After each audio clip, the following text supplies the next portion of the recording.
Oh my God, is that the Faces of the Future? Welcome to episode 71 of the Faces of the Future podcast. It's your boy Millz. It's your boy Shann. It's your boy, man, Simmons. What's good with y'all, man? What's good, man? I feel like I ain't seen y'all in a minute. It's been a grip, bro. Grip is an understatement. What's been up with y'all? Talk to me. He slid on that joint, Moose. I don't know what you're talking about. We'll get into it. We'll get into So it. Fulvio ain't slide though? No, because he's not nice. Yo, You gas just hate him that much. You hating. I'm not That hating. part was nice, bro. You can't even act like that shit wasn't hard. So what didn't you like about that verse? Let's talk about it. It was mid. He just don't like Fizz, bro. That's all. It was mid. Like, What was mid about it though? I want to hear your logic behind this. so there's certain people that you can let breathe on tracks and you just let it rock out and they'll go off. Like you let a Drake go off and give him like the extended verse, but you gave Fivio Foreign, a drill rapper who's not even the nicest. He's not even at the top of drill rappers He ate right that now. shit though, bro. He ate that But shit. he didn't. I could give you 3 rappers off the top of my head right now that will rip that 10 times harder than him. But he ate it on there, though. He ate though. No, he didn't. There's other rappers that It was mid. Your boy, yeah, he wouldn't put him on if that shit wasn't hard. But that's my thing though. But that's my thing. I didn't want to get into the Donda talk now, but that's part of my biggest problem with the album. Like, we'll get into it. We'll talk about it. We'll talk right into it. But I just want to ask how y'all doing. Like, good, what you been man. up to, Good. man? Like, Good, man. Head down grinding. Yeah. Head down grinding. How's the refing been going? How's planning for the wedding? Oh, football season was great, man. It was great. My favorite season thus far in my 4 years of doing it. I had a great time. Playoff game last week, joint was jumping. Okay. Overtime. Okay. It was lit. I was out there cheesing. Yeah. Because I was so happy to be in that environment. You know what I mean? Yeah. Wedding planning is going good. May 22nd, May 18th. Can't wait. May 22nd. Gunshots for that. You know? Hey. That's not gunshots, but horn for that. You know what I mean? So it's gonna be lit. That's good, bro. It's gonna be lit. That's good. I'm excited. Yeah, I'm excited. too. How about you, Moose? What you been up to, man? What you been up to? Nothing. Been working. Been taking it one day at a time, man. Taking it one day at a time. Life's good though. Like work, preparing for, you know what I'm saying, the law adventure that you about to embark on. Trying to, man. I got to set up my application. I think like either this week or next week. Okay. So I gotta make sure everything's good this weekend. So I'm not working tomorrow. So I gotta put all my application stuff together, make sure that shit is immaculate. Cause I was talking to them. I was talking to a couple of schools. They were telling me like, yeah, like even though your GPA is not the best, like we could try to work something out. So it's Thanks. like all I gotta do is just pray, just keep studying for my LSATs in January because I'm gonna resend my joint out anyway. So we'll see what'll happen. Just praying to God, just staying faithful, just being disciplined. My gym, financially, emotionally, spiritually, all that stuff. Cutting out toxic people, but Yo, we can talk about that. Yeah. We can talk. I'm happy to hear that for you. I'm glad that Good for you. That you're doing better, doing well. You know what I'm saying? You thriving in what you're trying to do, bro. For real. Yeah, bro. Appreciate it, y'all. That's good. How about you, Millz? What's good with you? Everything I was telling you earlier before the pod, before Moose got here, man, I'm pretty even kill. You know what I'm saying? Been highs, been lows. I feel like this time off from the pod, you know what I'm saying, been a time of like finding myself in what I'm trying to do, what we're trying to do. You know what I'm saying? Get things aligned because just the work we've been putting in, bro, I'm just trying to find ways to capitalize it so we can reach the heights that we're trying to reach. You know what I'm saying? And just navigating through this journey and doing what we try to do. I mean, it's hard. Yeah, it is. You feel me? It's very hard. And just trying to get the respect that we deserve when it comes to like the content we put out and telling people we have something here, showing people that we have something here. And I was telling Shann that I'm just tired of people just playing what we got going on. Yeah, bro. You feel me? And it's like, and it's not even no disrespectful thing. It's just like, I know the work that I put in, that you put in, that we all put in to make this pop. So it's just like It's a commitment for sure. It's a commitment for sure. And it's just like I'm just tired of people playing. Like I'll say it out loud. I'm tired of people playing in my face, playing in our face. You know what I'm saying? And that's not with the pod. It's just life in general. You know what I'm saying? But that's part of life. Dude, talk your shit, You know what I'm dog. saying? It's part of life. You feel me? Talk your shit. That's a fact. And it's funny that you're saying that because it's like one of the things that you start to realize is that people don't start to appreciate what you're doing until they realize like, damn, like you was right there with them. You know what I mean? And it's like we have a lot of people here who are at our level trying to get something off the ground, trying to, hit the ground running. But it's like a lot of times it's like you start to understand it's like when you're trying to grind, you want to have a sense of togetherness. You always want to be able to be open with people and be able to communicate those things like, yo, like how can we help each other? How can we build each other up? You don't want to be in a situation where it's like, like you feel like you're on an island. Like no man is an island. You know what I'm saying? And it's like one of the biggest proverbs that, you know, my grandma always tell me, like, it takes a village to raise a child. Facts. And it's like, you can't sit here, no matter what it is in life, whether if you in school, whether you trying to build a business, whether you trying to be creative, you can't do it without your tribe. You can't do it without people that's close to you. You know what I mean? And it's like, because, you know, I got y'all, you know, always, it's like, it makes me always feel like, you know what, like, I always got these niggas got my back. And it's like, if I really need something, like, they gonna help me hold it down. And it's like, that's the number one thing you gotta have in order for you to feel confident, in order for the shit that you need to do. And a lot of people don't realize that. A lot of people do selfish shit. You know what I mean? A lot of people move very, very, very, very shiesty, and they don't realize it until you at the top. Facts. You know, but and I want to stay on this topic. I want to stay on this topic because I think there's a lot to be said for the people that tune in, and I've just been thinking, even off air, I've been saying, like, as a person, y'all know me off air, like the real individual, not Millz, Miles. You know what I'm saying? Y'all grew up with me. And I've been that person. I mean, I talk my shit. You feel me? But not on the shit on the braggadocious way. But like, if right is right, wrong is wrong. You know what I'm saying? If I feel a way about something, I'm gonna say it. So I'm gonna continue to do that. And like I said, I was telling Shann while we was off air, is like I was playing back the pods that we had before, and it's just like I felt like I was holding back a little bit because I wanted to fit a certain image that would be appealing to the masses, that I thought would allow us to elevate. Instead of just being, you know what I'm saying, the truest version, which is what we embody. You feel me? Right. And that time off that I had to sit and reflect, and I was talking to my girl about this as well, it's just like, I got to get back to that.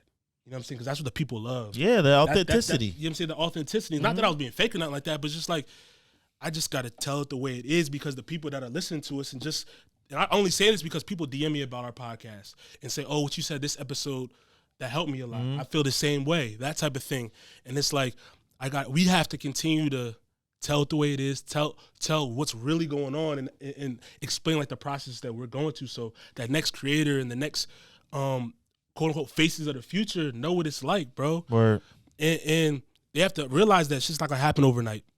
I found myself getting frustrated, like, why isn't this happening for us? Why isn't this happening for me or happening for this person? It's just like, bro, it's just not the time yet, bro. It's just not the time yet.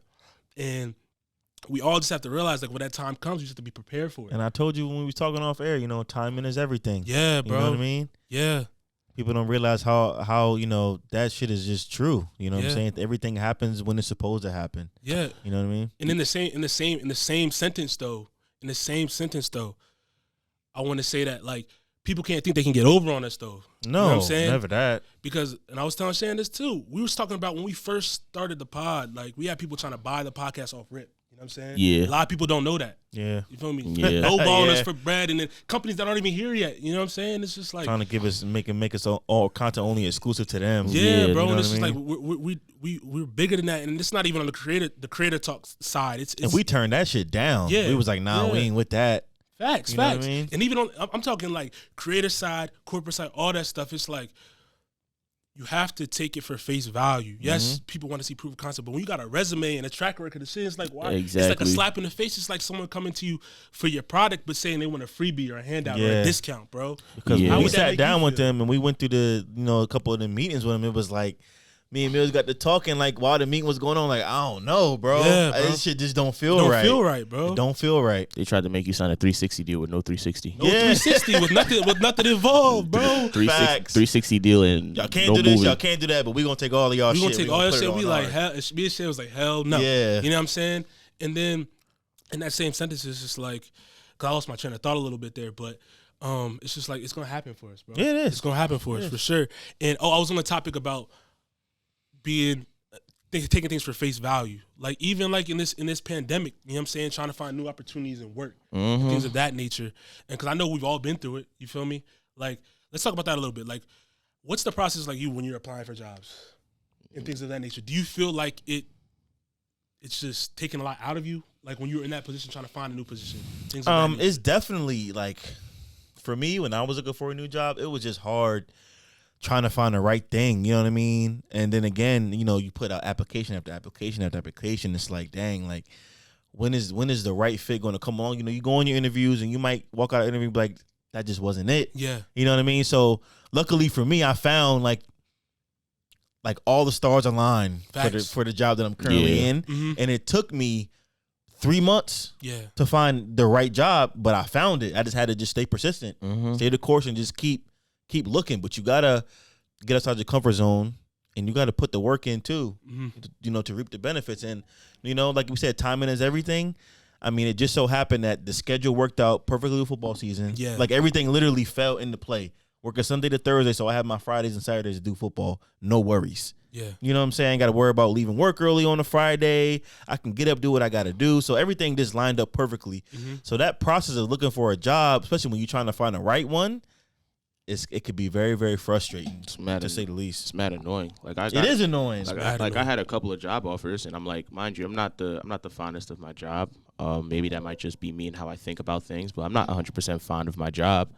But it's like one of the things that I realize is that like my job also offers a lot that a lot of other companies don't offer. Facts. Like I was I got an offer from a couple of places that wanted to hire me like straight up, but it was just like I get full benefits here at my job, and they also pay me more with full benefits. And it's like, what do I look like leaving this company right now for how it is for a job that don't even offer me benefits? And then it's just like, nah. I never understand that from any employer, how they can even think that that's like okay for your employees to not have benefits and then want them to pay for that shit on their own. You know how much it is to get a physical with no insurance? Right. You know what I'm saying? You know how much your medications are going to cost if you need. How can you do that to your employees and then expect them to come here and give 110% every day? Exactly. And something else that we was talking about while we're on the topic of jobs, we were just talking about this before, is that you go on some of these job interviews, you give them everything that they ask for, resume, references, all that, and then they ask you, so do you have any experience doing this? Bro. And it's like, did you not look at the resume that I sent you? Did you not read? Because I'm prepared for this shit, or you're not prepared for it, clearly. Yeah, you're not prepared what I mean? for, or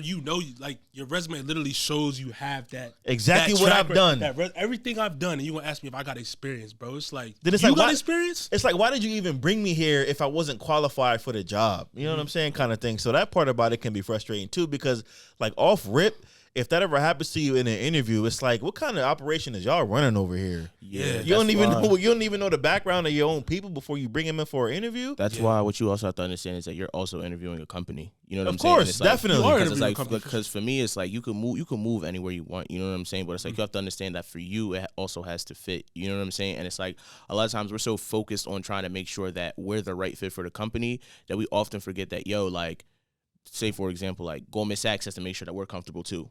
You know what I'm saying? Like, Bank of America, Chase, all them companies have to make sure that we're good too. Or like, I think that y'all are good. You know what I'm saying? And it's like you like in this day and age where it's like a lot of older people retiring, like a lot of these spots are opening up. And so it's like they need people to work. And so it's like hiring, now is the time. now is the time where it's like if they want to offer you the job, you better ask for everything, bro. Yeah. Like everything that you want. Because it's like if one job not going to do it, someone's going to give it to you. Someone will give it to you, bro. Yeah. And that's how you have to look at it for real. And that's just understanding your value. You know what I'm saying? And I want to stick on like what we've been up to lately, like, and also like while I've been away. A thing that I've always had a problem with, you feel me, personally, is like dealing with emotions. You know what I'm saying? How to show emotion, how to express it the right way without coming off. And I want to talk to y'all about it because we always have dope conversations about this. And I think this like part before we jump into what's been happening since we've been away is like important for people to hear while we're at the beginning of the pod. Is like I've been hearing like when I talk to different people, and I hear this all the time on me, like, why don't you smile in pictures? You know what I'm saying? Why aren't you more happy go lucky? You feel me? You got, you know what I'm saying, you're in a good position. And I'm like, yeah, maybe a good position to you, but you don't know what's going on in the person. Like, I'm still a human at the end of the day. You're not satisfied at all. Yeah, it's not even about satisfaction. It's about what I've endured as a human emotionally over the last few year or two. You feel me? And people don't realize it. It's always like, yo, smile, stop being so mad. It's like, bro, people don't realize. Yeah, I went to LA for the first time a year ago to get my foot into the industry, the music industry. But at the same time, I was in LA, which is a high point. A low point happened. One of my closest friends got gunned down. Right. You know what I'm saying? Y'all know about it. I told you about that. Yeah. You know what I'm saying? So it's like, yes, you have your highs, but at the same time, you have your lows. You feel me? And then this last time I was in LA, my auntie passed away. Right. So it's like, yeah, there's a lot to smile about, but sometimes you got, like, when you're going through all this stuff, you're leveling up, you're finding yourself in the career path that you have. You don't have time to deal with the personal shit that you're going through. I guarantee y'all can probably attest to that. Work-life balance. In the work, yeah, and it's like I had no work-life balance. Right. I had zero work-life balance. You know what I'm saying? And I want y'all to speak on that a little bit because I know we've all had conversations with each other about those types of things. So like, how as an individual, Ooh. because we've been taught, you know what I'm saying, especially as males, I'm gonna say especially as men, that, you know what I'm saying, not you can't show emotion, you have to be okay. You have to do so. We've touched on this before, but I want to just talk about it more because I think we've matured a little bit since the last time we, you know what I'm saying, just everything that's been on since we've been on pod. I mean, a big part of growth is definitely, like you said, learning how to deal with those emotions and those feelings, learning how to deal with them in a way that it doesn't, you know, fuck you up too much mentally, you know, because that mental health is a huge key. Like, for example, I work in senior living now, right? So I'm dealing with people that need assisted living, memory care, people that have dementia, people that are in financial crisis, people that are in family crisis. You know, you got a family that just is only concerned about, you know, all right, if my mom dies tomorrow, am I going to get all her bread or am I going to have to continue to pay? You know what I'm saying? So, and it's crazy, you know, people's family dynamics, you know, mom moved in with me and my husband and now our relationship is kind of going to shit because mom's just a lot to handle. That's taking up a lot of my time. And, you know, for me to have to kind of sit there and deal with all that at work is part of my job, obviously. But, you know, you got to learn how to let that shit go because I got my own stuff that I got to worry about too. So I can't be taking on all those issues and compounding those things. You know what I mean? So really, that's why I talked about like work-life balance. And, you know, I get in my car when I get off and I just drive in silence for a little bit. Yeah. And just decompress. Think about everything that happened at work today. Man, that was rough. This is crazy. I got to do this tomorrow. Then once I get home and get out that car, it's over with. Yeah. It's over. It's done. Yeah. Work stays at work. I want to talk to my fiance, find out how her day was, make dinner, and relax and do what I want to do. Yeah. Because, you know, bringing all that home, it just weighs on you. Then it's like, I don't want to be taking on anybody else's hardships and making it my own because we all tend to do that a lot too. Yeah. You know, especially as men, like, you know, it's hard. You definitely got to just find that point where you got to cut shit off, bro. You got to just cut shit off. It's easier said than done, but you got to cut shit off for yourself. And that's not selfish to feel that way at all. I be feeling selfish as You got to take care of yourself first, bro. Like, I be feeling like when that happens, like when we want to cut, I be feeling selfish though, and I don't like that feeling. You got to take care of yourself, bro. You feel me? Like, yeah, like you said, it's easier said than done, but I just be feeling selfish sometimes. It's like, and then when you aren't selfish, this is how I feel. When you aren't selfish, do you feel like you're getting pulled in a million different directions? Of course. Yeah. Always, though. That's always. I'm trying to figure out a solution to everything, but never figure out a solution to anything. Exactly. You know what that is? That's a testament to you being the leader that you are and that you want to be, right? And I'll speak to it because obviously, y'all, Shannon's engaged. He's getting ready to get into the next step in his relationship with his marriage. You in a relationship. Yeah. And it's like me obviously being single now. It's like one of the things that you start to realize is that like as a guy, you kind of like what people don't understand when it comes to emotions with guys is that we show it in a lot of different ways, right? And I think that one of the biggest things that a lot of people don't understand as guys is that guys naturally want to be leaders. And I was going to talk about this, I was going to talk about this a little bit later, but I guess I'll bring it up now. It's like there's a lot of ways that we show our leadership as guys, right? And like one of the biggest things that a lot of people don't understand like is family, right?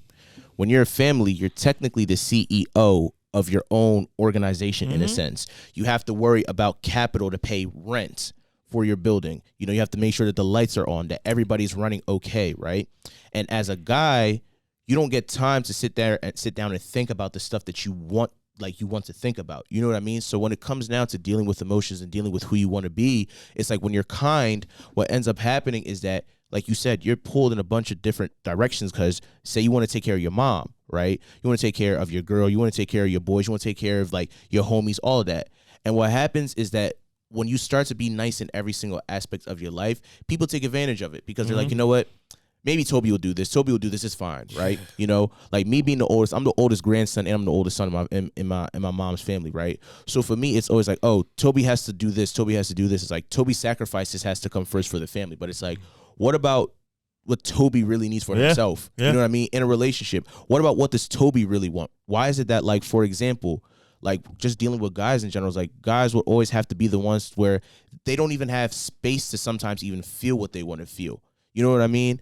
And so what ends up happening is that for us, like you said, Shannon, like it's really great that you found a way to just cut shit off and just deal with it the way that you want to deal with it. Because it's like, and it's like I appreciate that because like for me, like I'll be honest, like one of the biggest things I have is that I care too much. Like, I care too much about like everything. You know what I mean? Like even from the places that I work all the way up to like just the well-being of my parents and their business, even though it runs well. It's like, damn, like how do I fit in and how can I help now and how can I help later?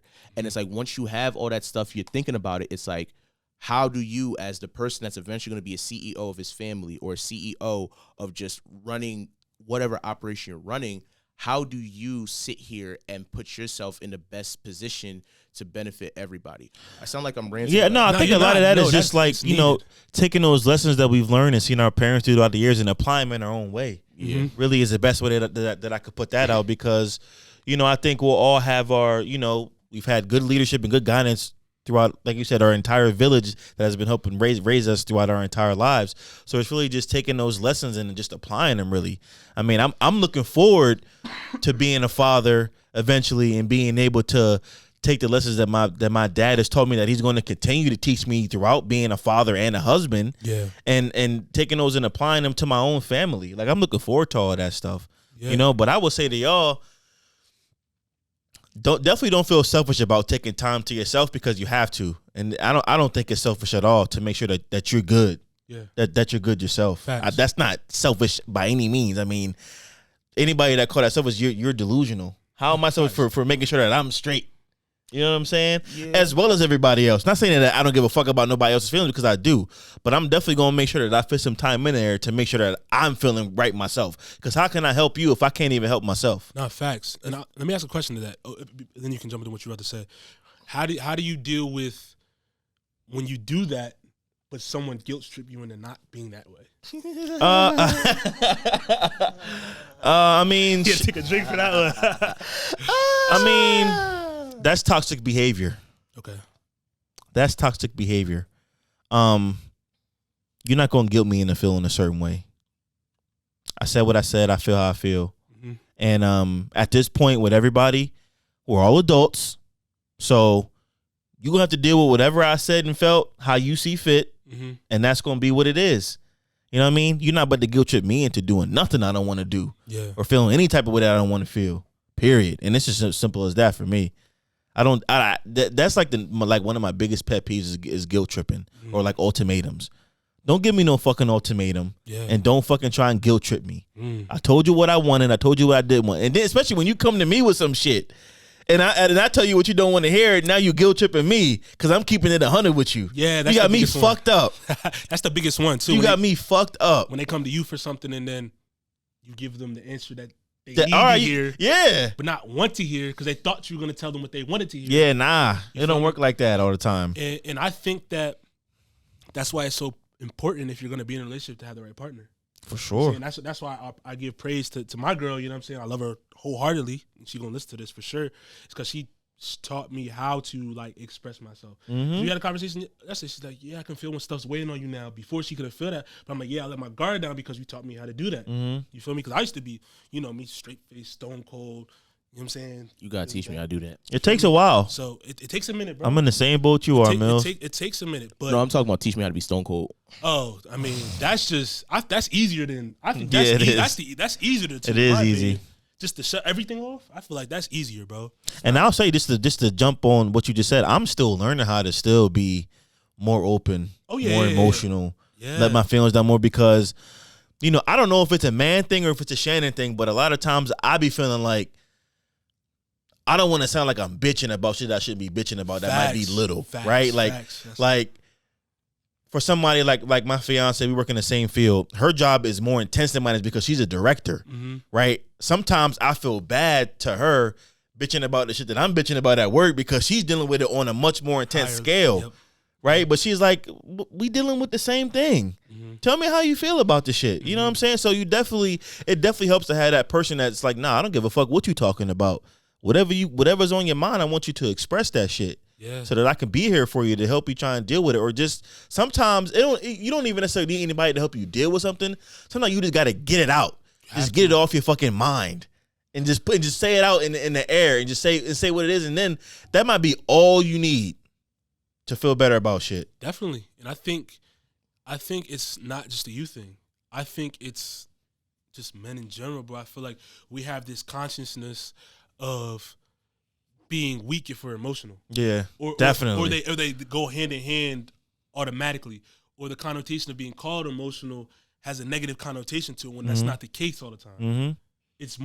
It could be a more positive thing to you to be emotional as opposed to not being emotional. For real. Because then stuff like that happens where you're stressing all the time or you're tense all the time, and then when you do let it out, it's 10 times worse than it would have been if you let it out. You know what I'm saying? A while ago.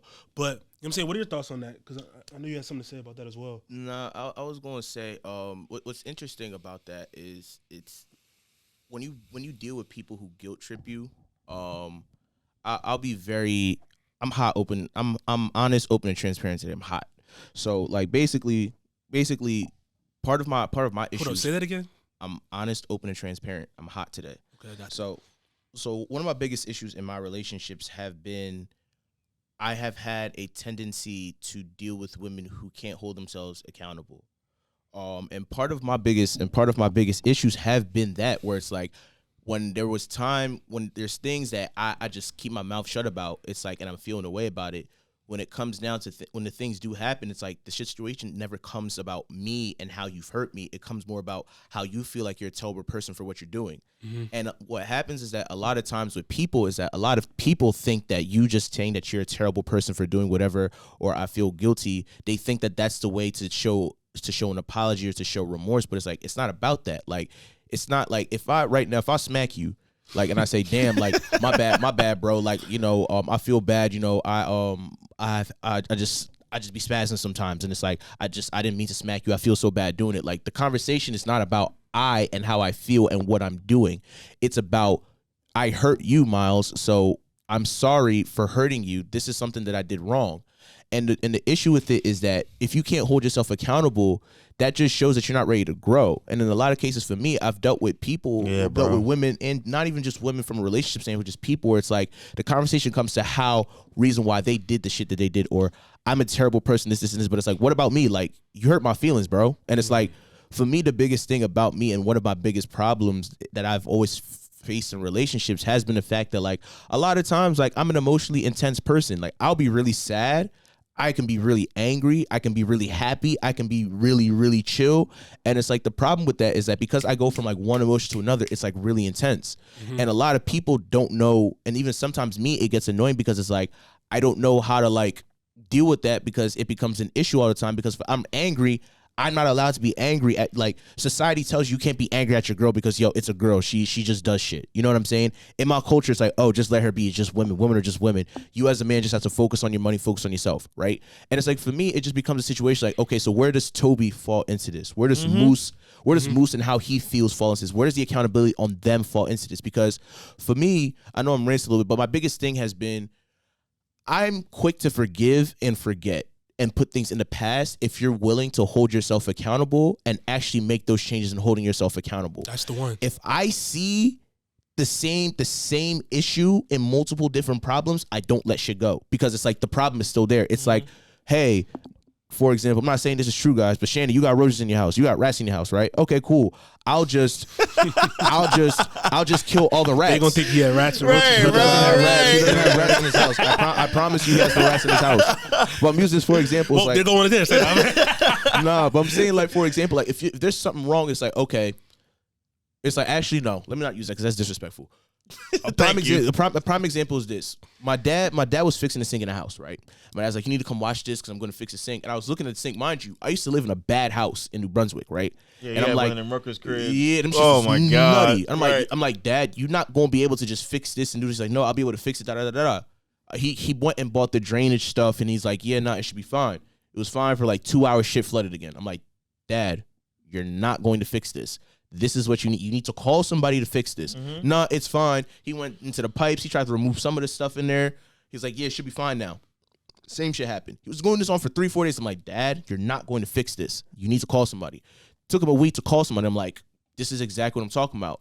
And what I'm saying to that is that what you have to understand sometimes is that, like, I lost my train of thought, but, like, I guess what I'm trying to say is that, like, you have to understand that for me, it's like when you start to see the same problem over and over again, you tell somebody something and they don't do it, you kind of just have to let them be. Yeah. Mind you, like, this thing got Facts. fixed eventually, but it's like sometimes it may just take you you know what, I'm going to leave myself out this situation. You know what I mean? For you to realize that, okay, this is what needs to happen. Sometimes they got to bump their head on their own. Yeah. Sometimes it's like us. We all been there because we all play sports or do whatever it is. Like our dad, our parent could tell us something over. Oh, this is what you need to do in the game, whatever. You're not gonna listen to him, but when your coach tell you, you're gonna listen to him. Hell yeah. You know how it is. Yeah, of course. Yeah, of course. But had that many a time. plenty of times. I'd be like, I told you that. I'm like, yeah, you right. Yeah, you right. You You did. But that is what it is. But I'm glad we got that intro segment out. You know what I'm saying? That was good. That was a good part. That was much needed. Like, I'm glad we got to catch up a little bit. Therapy. Definitely. Let's hop into some current event stuff. Y'all want to start with Astroworld or Henry Ruggs? Let's take Henry Ruggs as a situation because, yeah, let's take Henry Ruggs out. Send that nigga to the gulag. I'm going like, Whoa. You said something to the where? Gulag. All right. Do you want to explain what happened real quick in the situation? Yeah, Henry Ruggs, second-year receiver for the Oakland Las Vegas Raiders. Yeah. Been balling this year. Balling. I mean, was talked about as being a bust last year. Had a rough rookie season and just been on fire. Was at Top Golf with his girl, left Top Golf, was driving 156 miles per hour. Drunk as hell. Too fast. Drunk, obviously, 2 times the legal limit, hit somebody, car burst into flames, that woman and her dog passed away. Mm-hmm. So he's going to prison. He's going to go to prison. He's going to prison. For the most, yeah. So you said it's been a big story. It's been a huge story. Yeah. Moose said something to the gulag. Shann thinks obviously it's some state should have his punishment. Yeah, I think he should obviously has to be deal with the consequences that come with drunk driving, number one. For sure. 2 times the legal limit. For sure. And going 156 miles per hour in a residential area, you're in the wrong 110%. Yeah, for sure. You're wrong. Period. You're in the wrong. Like we said at the beginning of the pod. Yeah. Right is right, wrong is That's wrong. So we're gonna take that out of the equation now. But the way people are talking about him, Yeah. I think is messed up. I think people are making. No, obviously, again, what he did was wrong. Somebody lost their life. Yes, we're not taking that away. We're not taking that away. But he's not some dude that has a criminal record and has a track record was clean. Right, that has a track record of doing shit like this. He made a huge fucking mistake. Huge mistake. Period. Obviously, he made a huge mistake, a life-changing mistake, because his NFL career is over. Yep. He's going to go to jail for probably at least 20 years. At least 20 years. He's facing up to 46. Yeah. So, I mean, I feel bad for him because of what happened to him. You know what I'm saying? He made a mistake, and I see a young man's life whose life is now ruined because of a bad decision. That's why I feel bad for him. Yeah. Split second, your life has changed, bruh. It's over with. And how old is he? 21? 22. That's super young. 22 years old. But at the same time, like, yeah, you can feel bad for him, but it's also like you can kind of tell when people do things as a habit. Like, you're not driving 150. Like, people who, how do I say this?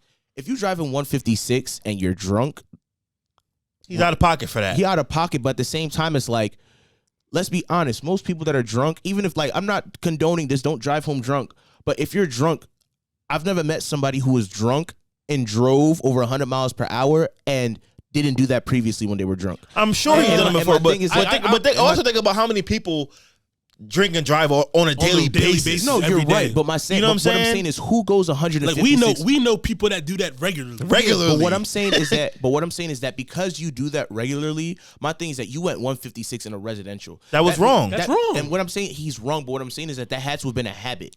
And my thing, and I guess my point is that when you have those kind of habits of where you're doing those kinds of things, especially that reckless, it's gonna be a matter of time before those types of things happen. Of course. You know of what I'm course. saying? Like, I mean, look, it was definitely going to be a matter of time if he's driving like that before he got pulled over and got some sort of DUI. And another thing that just makes me feel so bad about it is like the NFL team, they have programs so that you don't have to drive if you're going to like be out getting fucked up. Yeah. Like they have programs that will give you a driver to take you home. What are you doing 156 for?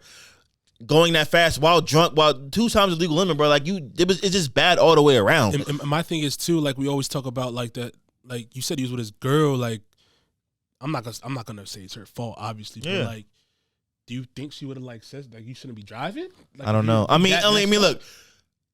Everybody going into that situation knows you shouldn't be drinking and driving. Everybody knows that. No, of course. I'm just asking the questions that led up to that point. She might have been drunk too. Yeah, because if you don't have a track record. If you don't have a track record of doing stuff like this, you know what I'm saying? They said his record was clean. Right.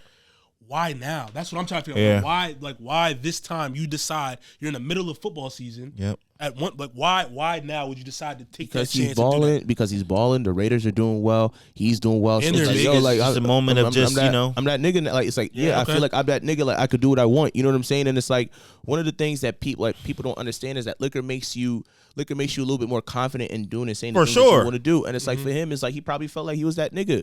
You know what I'm saying? Like I said, the Raiders are doing well. He's doing well. You know, probably him and his girl doing well because he's balling out. It's like you know, you feel emboldened to do some shit because you feel invincible. You know what I'm saying? Facts. And it's like for that, it's like one of those situations where like, that's why I said it's like, yo, nobody is invincible, bro. Like nobody. And it's like that's why I said it's like at this point you're in the NFL, you're in your second year. At anything like even Derek Carr said like, bro, you could have called me. Like, and it's like for me, it's like I get it. Once again, I'm not saying like, yo, like go drive home drunk. But what I'm saying is that like if you have the ability to take yourself out of danger, especially with the money that you make, why even put yourself in that position? For you know sure. what I'm saying? That like, I agree with too. I agree with that. I agree with that too. That's why I'm like, bro, like there's very little sympathy that I have for in a lot of situations when people make that much money. And yeah, of course, he fucked up. Sympathy. Like I don't have. I'm not gonna say because you know you got money. I don't feel bad for you. It doesn't matter. Obviously, it don't fucking matter. You got money. You still fucked up. Niggas drink and drive every day and kill people that don't have bread. Yeah. You know what I'm saying?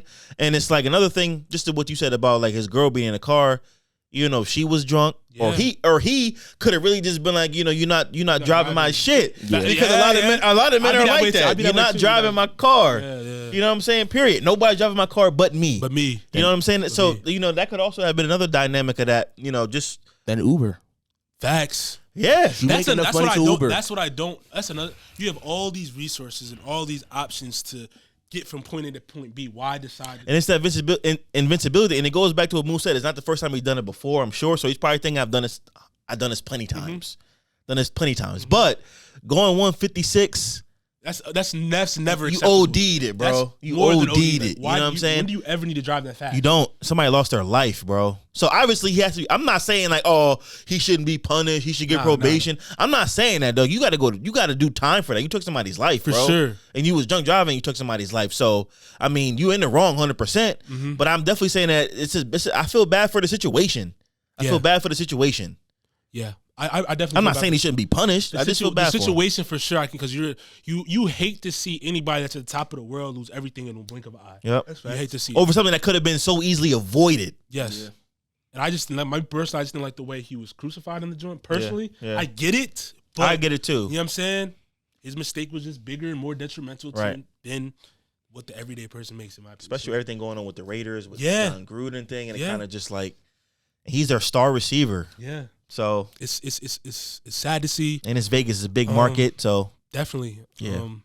Like I said, prayers out to the family, both families, to be honest, but especially the family of the woman that lost her life in the car, because that's so terrible. Yeah, that's so especially terrible. The way it happened with the shit just lighting on fire, and it's just bad. It's bad all around, and then on the flip side, I feel bad for his family too, because of course.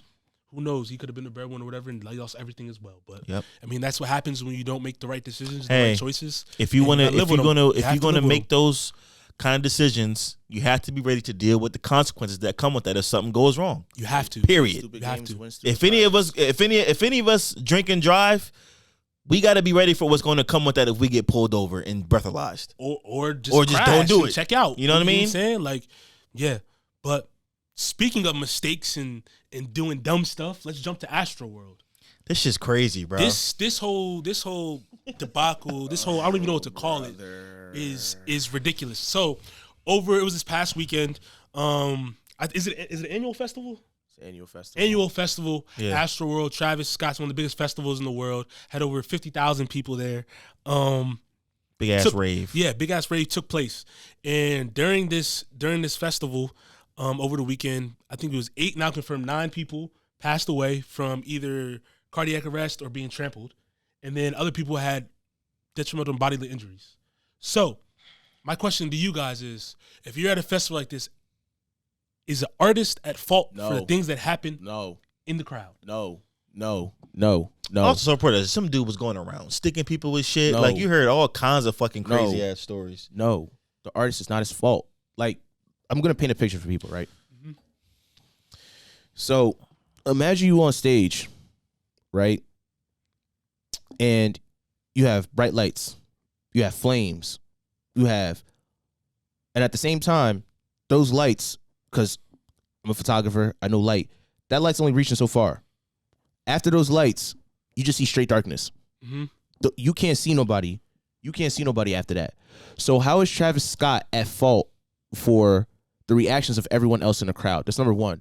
The artist's responsibility, especially in that situation, when artists make festivals where people don't know, he's not in charge of making the festival. Mm-hmm. His name is just bringing the festival. And Travis Scott being one of the most marketable rappers in music not even right just now. Rappers, just artists in the world. One of the most marketable artists right now.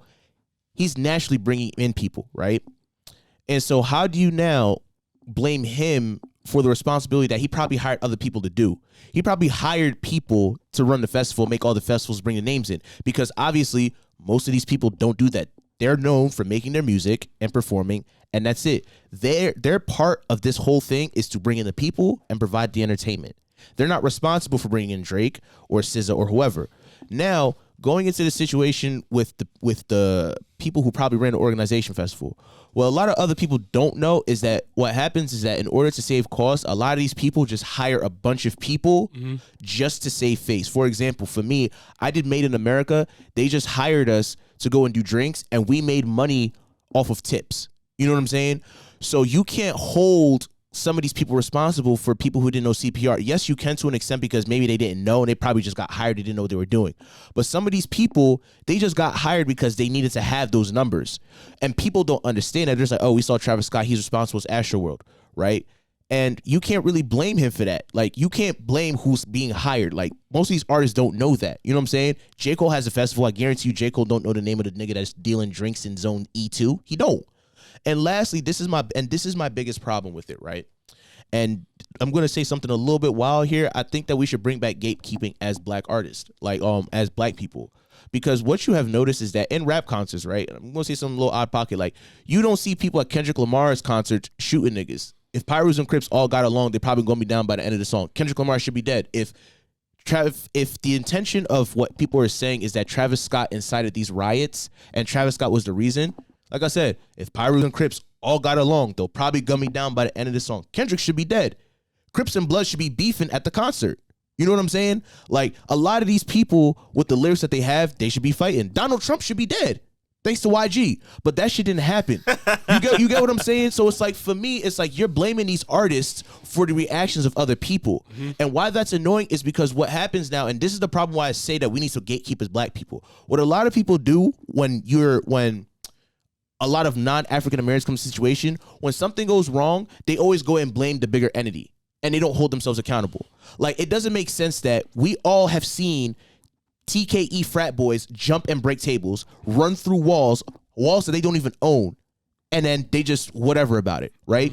It don't make sense that these kids can rage and do all these different things, and they're not held accountable, right? Those things are a cesspool for that kind of shit. And that's what I'm saying. And my thing is that, like, don't get me wrong. Like, yeah, Travis Scott makes music. Travis Scott makes music for people that, you know, you want to get hype. But it's like, your intention of hype is very different from everyone else. Yeah. You know what I'm saying? These kids came in with drugs, so now you're blaming Travis Scott for the drugs. No niggas is fucked up. That rave culture is different. Yeah, exactly. It is different. That's my thing. So are you now blaming Travis Scott for the drugs that these kids probably ingested before? Nah, that's not his fault. But do you get what I'm saying now? Yeah. So it's like, now, if these kids are under the influence of drugs that he didn't know about, how do you now blame him for somebody that reacted in a way that was already under the influence? That's like us saying we got to blame the lady that just died and what's his name again? Henry Ruggs. Yeah, Henry Ruggs situation. You get what I'm saying? Because she was walking her dog at that time, even though he was drunk. You can't blame Travis for the reactions of what you did. And what's going to get annoying now is that a lot of these people are just looking for a quick check because it's Travis Scott and he's going to do it because he feels bad. And why that's annoying is because what's going to happen now is that don't be upset if somebody says, oh yeah, I'm just going to do a Zoom concert, or I'm just going to do a concert that's streaming only through Live I'm Nation. pretty sure he got another one coming up soon. Yeah, he canceled his next one. He canceled it, right? Yeah, And that's what I'm saying. It's like, and this is my thing. It's like when I say, and when I was Too saying, much bad press. Yeah, and what I'm saying about is we need to gatekeep as African Americans our culture is because Travis Scott makes stuff that makes you rage, but I don't want to rage sometimes. I just want to go to the gym and lift 300 pounds. Like, and it's like the reactions of a lot of different people, and we've seen this when we've all been to these parties at colleges. All these young kids, a lot of these, and I'm gonna be honest with you, a lot of these kids are white or really around white crowds. You weren't wrong. They act reckless. Wait, did y'all see how niggas was breaking down the barriers and shit just to get into that motherfucker? It was crazy off the rip. Yeah. And that's what I'm saying. And it was crazy wild. off the rip. And you're blaming Travis Scott for the reactions of those kids. They're saying that's dumb. They're saying that he's at fault for not stopping the concert when it happened after multiple people have been told. Like when the ambulance was in the middle of the crowd. Well, not just him. I'm saying like his whole team. Like they didn't stop the concert. They stopped it once, but it continued even though people were dead, getting pulled out of the mosh pits and stuff. Because Travis, one, can't see all that. One, two, Travis doesn't know what's going on. Like my thing is like this, right? But if they told him that niggas is out there and the shit dying, but he didn't know that until after. I think they knew. Yeah. I think during if your whole team, bro, they all have headpieces and earpieces. They can hear each other. You know what I'm saying? Had to be. If something's going on where he had to stop because he stopped, he said, "Whoa, whoa, whoa." You feel me?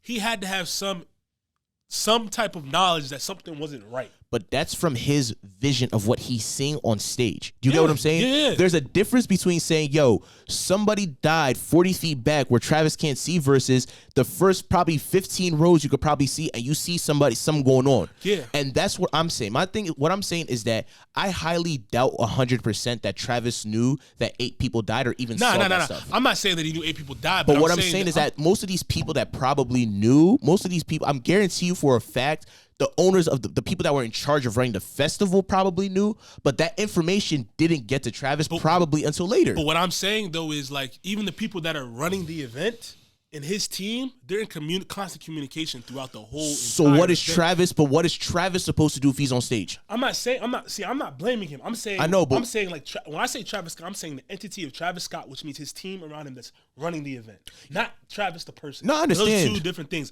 I'm saying that they had to have some type of knowledge of what was going on there.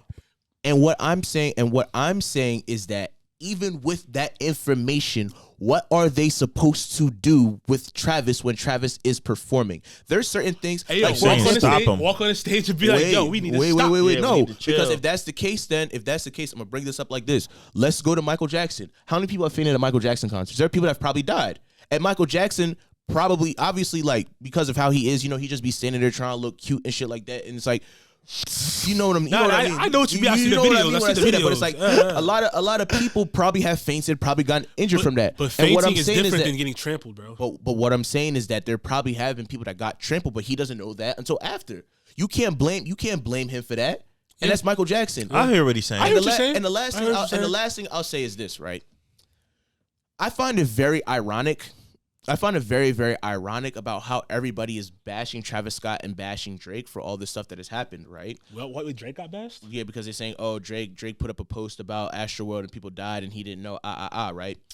That's people just... Wait, go with me here. Yeah. I find it very ironic about how bad everybody's talked about Astroworld. Yes, 8 people died. But once again, bring this up. Anybody know what happened to Woodstock? About why Woodstock didn't come back the second year? Hey. Speaking of that, let's tune into Let's Talk About It. She talked about it on this, about Woodstock. I think 5 people died, 3 people died at Woodstock. Oh, it's not even just that. It wasn't even just that. The main reason why they didn't have Woodstock come back the next year was because there were people sexually assaulting women in the crowds. Yeah. And people don't know that. But everyone's like, oh, we don't know what happened to Woodstock. People didn't go and do the research that, oh, shit. Women were getting raped out there. People were getting sex. Wild, but you get what I'm saying? It was like 400,000 people at Woodstock. So. But you get what I'm saying? I'm not surprised. I'm not surprised, but what I'm saying is fucking that crazy. We're looking at the situation as if, oh my gosh, this is the most terrible thing that's happened. But it's like women literally got sexually assaulted at one of the biggest festivals ever. It's not one of the worst things that happened. It's just what's happening now. They're saying it's not. I think it's not even that. What's happened is like the worst ever. I think they're saying it could have been prevented if handled the right way and the proper communication was passed down to avoid that. They probably wasn't even ready for some shit like that to go down. That's all I think. But that's my personal. But this is another thing you also have to consider.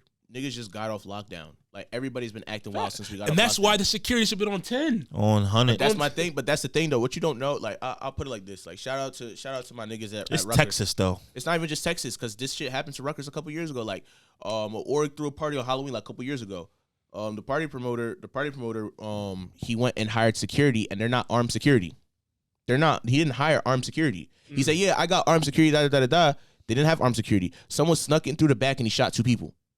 And so that's crazy. And my thing is that, like, what you have to understand is that these people are just hiring people for heads. Like, you got to understand that. And it's like, no, I agree with that. I agree with that. You got to understand, it's like, even though Travis is the name behind it, him running the actual festival, Travis can't run no damn festival. All he knows is fucking Fruity Loops. Nah, So, I get it. you know what I'm saying? He just did it perform. Yeah, there to perform, and that's for my sure. thing. Is like the people who are in charge of the actual Astroworld festival need to be sued. That's it, because there's an organization that runs the festival. So all in all, I guess we can sense that Travis, the individual, is not at fault, but the event as a whole this stuff could have been prevented if planned the right way, if operated the right way, if the right people were on task. Yeah, I agree. Word. It's cool. So, speaking of Drake, let's jump into the Drake and Ye. Let's run the music. Moose talking about he ain't listening to Donda, which I think I should smack him with the little one right now because he on some. You didn't listen to it? Yeah, he ain't listening. I didn't finish the album. I guess months ago, My man said Fivio ain't have a hot verse because he hate Fivio. He's mid. He's okay. So you like CLB better than Donda? They're both equally basura. What does that mean? They're both equally bad. I wasn't blown away by either of them. I will say that. All right, I'm gonna break this down. I don't think it was trash. Bro, you're tripping about Donda. That's all I gotta say. I don't think it was trash. All right. Let Moose break this down, because you gonna think I'm crazy for saying this. All right, Of course we are, because you are. So one of the things I'll appreciate about Drake, and one of my RCA plugs explained this to me. Drake is the only artist ever who has 2 full albums on a Billboard Top 200. Mm-hmm. That's, for people who know numbers, he just does numbers. That's ridiculous, that's right? Drake, though. He does numbers. Yeah, and so my thing is, it was about the numbers. Cool, right? But my problem with Drake was that, and I'll say this about him and Kanye. My biggest problem with Drake and Kanye is that they're very innovative. Drake is innovative in a sense of Drake can be himself, and he puts himself in another market or another type of genre, and it works, right? Kanye is literally the Apple of hip-hop. Kanye literally changed hip-hop by himself in terms of how he innovates, creates brand new albums, concepts, all of that, right? But my biggest problem with Kanye and Drake, what I'll say is that more recently, they have not been really more focused on the music than they should be. And what I'm saying about this is this, right? Put it like this, Shannon, you said you weren't blown away. I wasn't blown away by either. No, I like them both. No, I know. But I'm saying, if you compare them to the rest of the discography, it's mid. And the reason why I say this is because this. I say you talking about CLB. CLB He said and both Donda. of them. Yo, But you didn't even listen to. You didn't listen finish to the all the album. Wait, I mean, when I break down my actual opinion on the album, I'll explain it. But I'm explaining what I'm trying to say. Both mid compared to the rest of the rubbing my legs right here. Man. So what I'm trying to say is that why I really stopped listening to Donda really was because is the same reason why I thought Drake's album was mid. Drake's album and Kanye's album were really more focused on the anticipation of them bringing out the project than the actual project. It was like, yo, Drake is coming out with CLB. Kanye West coming out with CLB.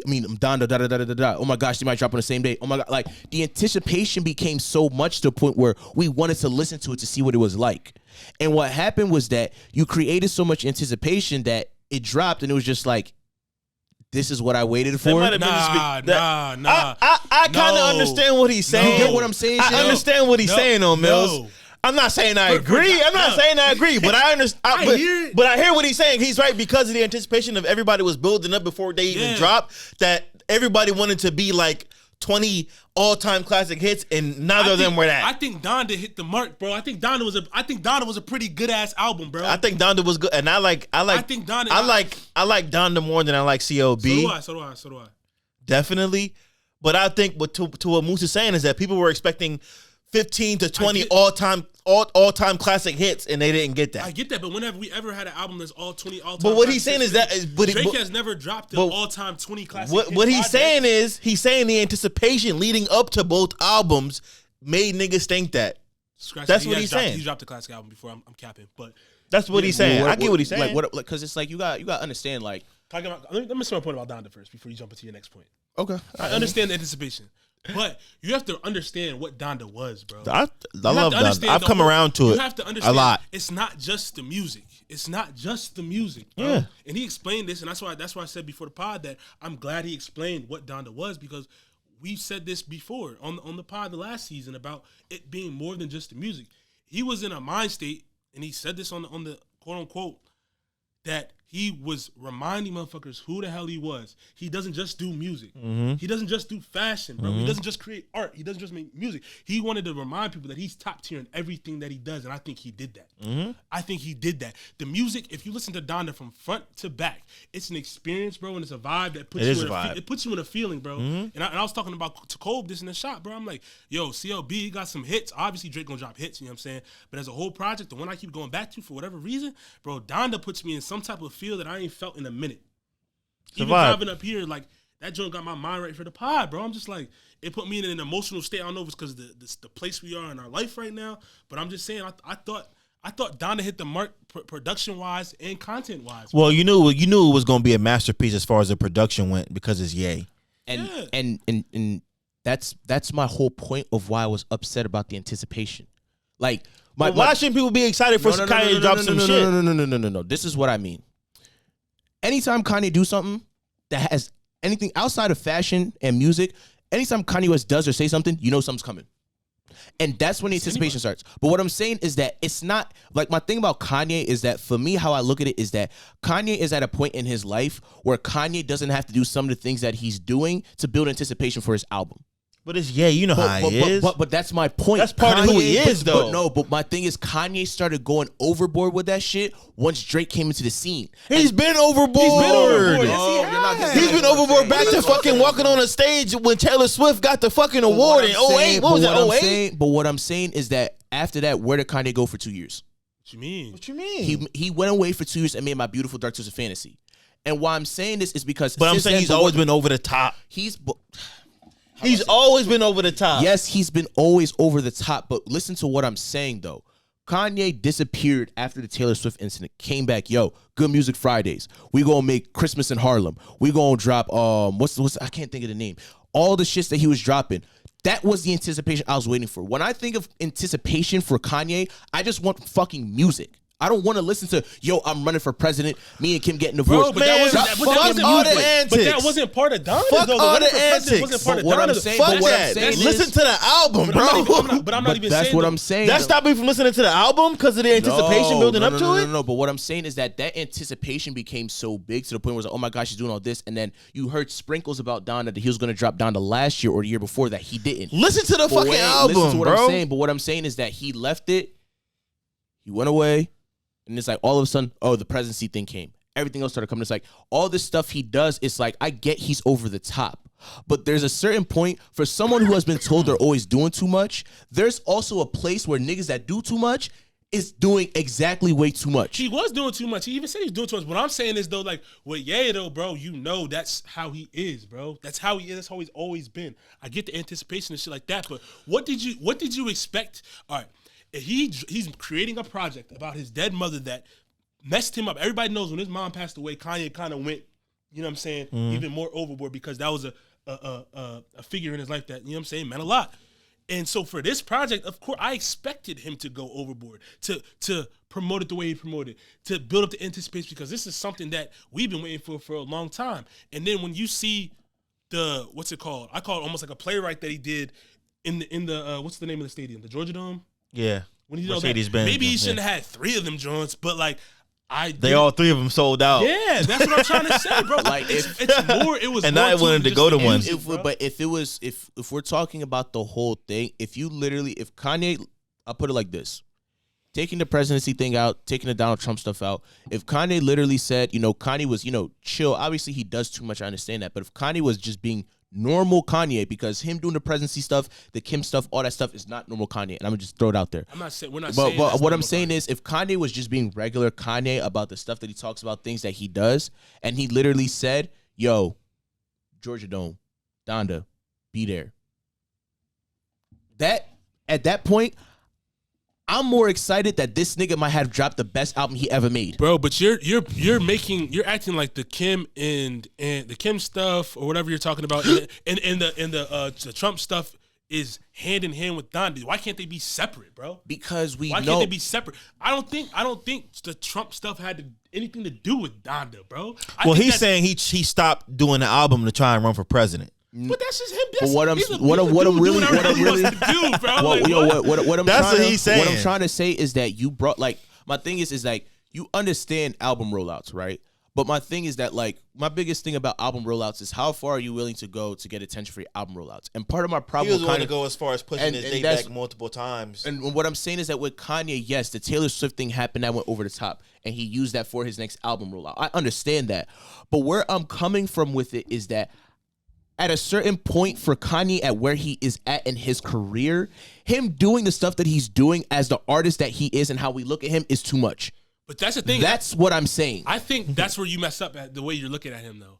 You're looking at him as only Kanye, the artist, and not Kanye of who Kanye is outside of the arts.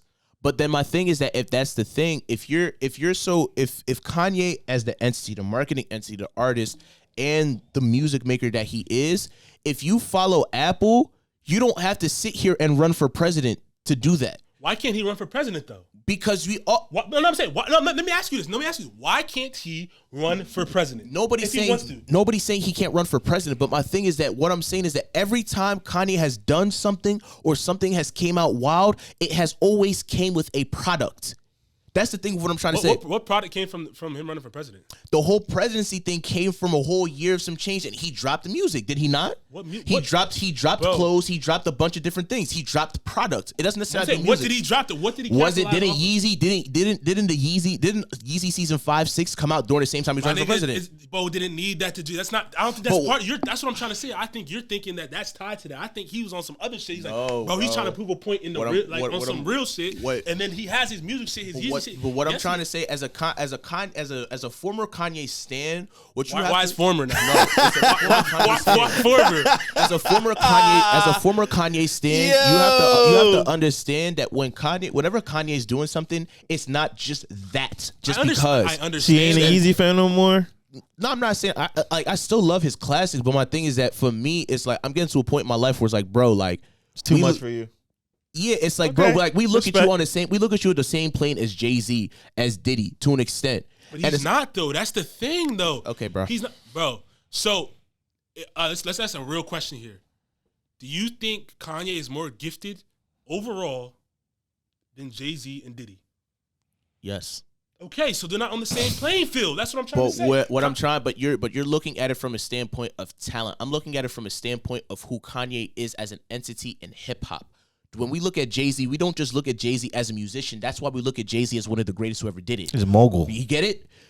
We don't look at Diddy as just the producer who made back. He's a mogul. You get it? He's a mogul. Kanye's a mogul too. Yeah, and that's my point of what I'm saying. We look at Kanye as a mogul like Jay-Z, as Diddy. And my thing is that at a point of you being a mogul, we understand that you are a marketing genius. He surpassed both of them. Yes, he did. No, he did. But what I'm saying is that for you and who you are, you shouldn't have to be the Kanye from 2010 using a stunt to use that as direct marketing for your product. You're so gifted that you can literally think, yo, let me try to do something outside of the box besides running for president. You don't have to be over the top. It literally can be something very, very simple, and it's good. So your problem with Kanye is just that you think he's doing too much. That's where you're taking issues. I think his problem with Kanye is the problem that a lot of people have in society is that you have to do shit by the book, and we don't do shit by the book. That's the way you're explaining it. You say, bro, listen to what you just explained. You said when Jay-Z got there, he didn't do this shit. When Puff got here, he didn't do this shit. But when Puff Kanye was a little bit over the top too, though. Puff was over the top. But what I'm saying, your examples that you just used and the way you explained it is pointing in that direction, alluding to that. You're saying that he's too much in this position to be acting like this. Why can't he act the way he wants to act? Because motherfucking Jay-Z did it? Because Puff did it? Nah, bro. No, Let because Ye do what he wants to do. It's part of his legacy. It's because you're so talented that you don't have to do some of the things you're doing. Like you're that good where you can drop a song and people will dissect. There's certain people that have. But he's doing it the way he wants to do it. I understand that, but what I'm personally saying is that what you're doing, you don't have to do it anymore. You don't have to keep doing the Taylor Swift incident 30 times over to get the attention to drop your product. You don't. You're that good. You could you can just drop Yeezys and niggas will buy it, bro. Like you can drop your line in a store and niggas will buy it, bro. I don't think he's doing that shit for the drops, bro. You don't think he knows that? Everything. I'm saying, but do you not think he knows that he could just drop whatever and it's gonna sell? Do you, as the businessman and mogul that's worth what, $6.6 billion? You don't think he knows that? Yeah, he you does. Don't think he knows? But that's the point. Okay. But that's the point. Don't you think he has ulterior motives as to why he's doing that shit? Think about it. Not always. All right, we'll just disagree on that. Not always, bro. Not always. Like in terms, let's move to the actual. Because I know if I was worth $6.6 billion, I know I could drop whatever. I'm gonna do shit because I want to do it, and it has nothing to do with the drops. Because I know I can drop some shit, and people are gonna cop that shit. That's how I feel. I agree with that. You know what I'm saying? That's how I feel. My point is that how he made the anticipation for the album, he didn't need to. But where we can, in terms of the music, yes. Production wise, as who Kanye is, it was good. Content wise was solid too. But what I'm saying is that I would have preferred more Ye than more features. And my thing is, if y'all want to go into the whole Fivio thing, like we could talk about it. Like Fivio Foreign was not. I'm not saying it's. I'm not saying it's the verse. I said he had a hard verse. It might be one of the verses of the year, bro. No. All right, we can just disagree on it. This is how I feel. No, I felt the way he came on the record, Fivio popped out. He did what he had to do. You know what I'm saying? He slid on the joint. With the way UK drill niggas is rapping, you have Fivio as a verse of the year on just that. Never mind. Let me not even do that today, because if I do that, y'all niggas gonna be upset. Nah, I ain't gonna be upset. I ain't gonna kill you. They ain't gonna kill you. They can kill me. I've said it. Fivio is not good, bro. You cannot be an outstanding rapper, right, and have a verse that slides, bro. You could be an average rapper and slide on a verse, bro. There's plenty of people that do that shit. Yeah, but the way people talk about Fivio is that Fivio is the greatest drill rapper ever. No one's saying that. I don't think anybody said. Did you say that? No. I don't think none of us said. I just said on that record specifically, he didn't that slide, motherfucker bro. slid. This is why. Okay, and I'll talk about this with the innovation thing. My thing is that obviously this is also my personal bias, so understand that. But I know. But my thing is with Kanye, right? Is if you're as innovative as you are, you could have put them UK niggas on that album, and it would have slid 10 times better.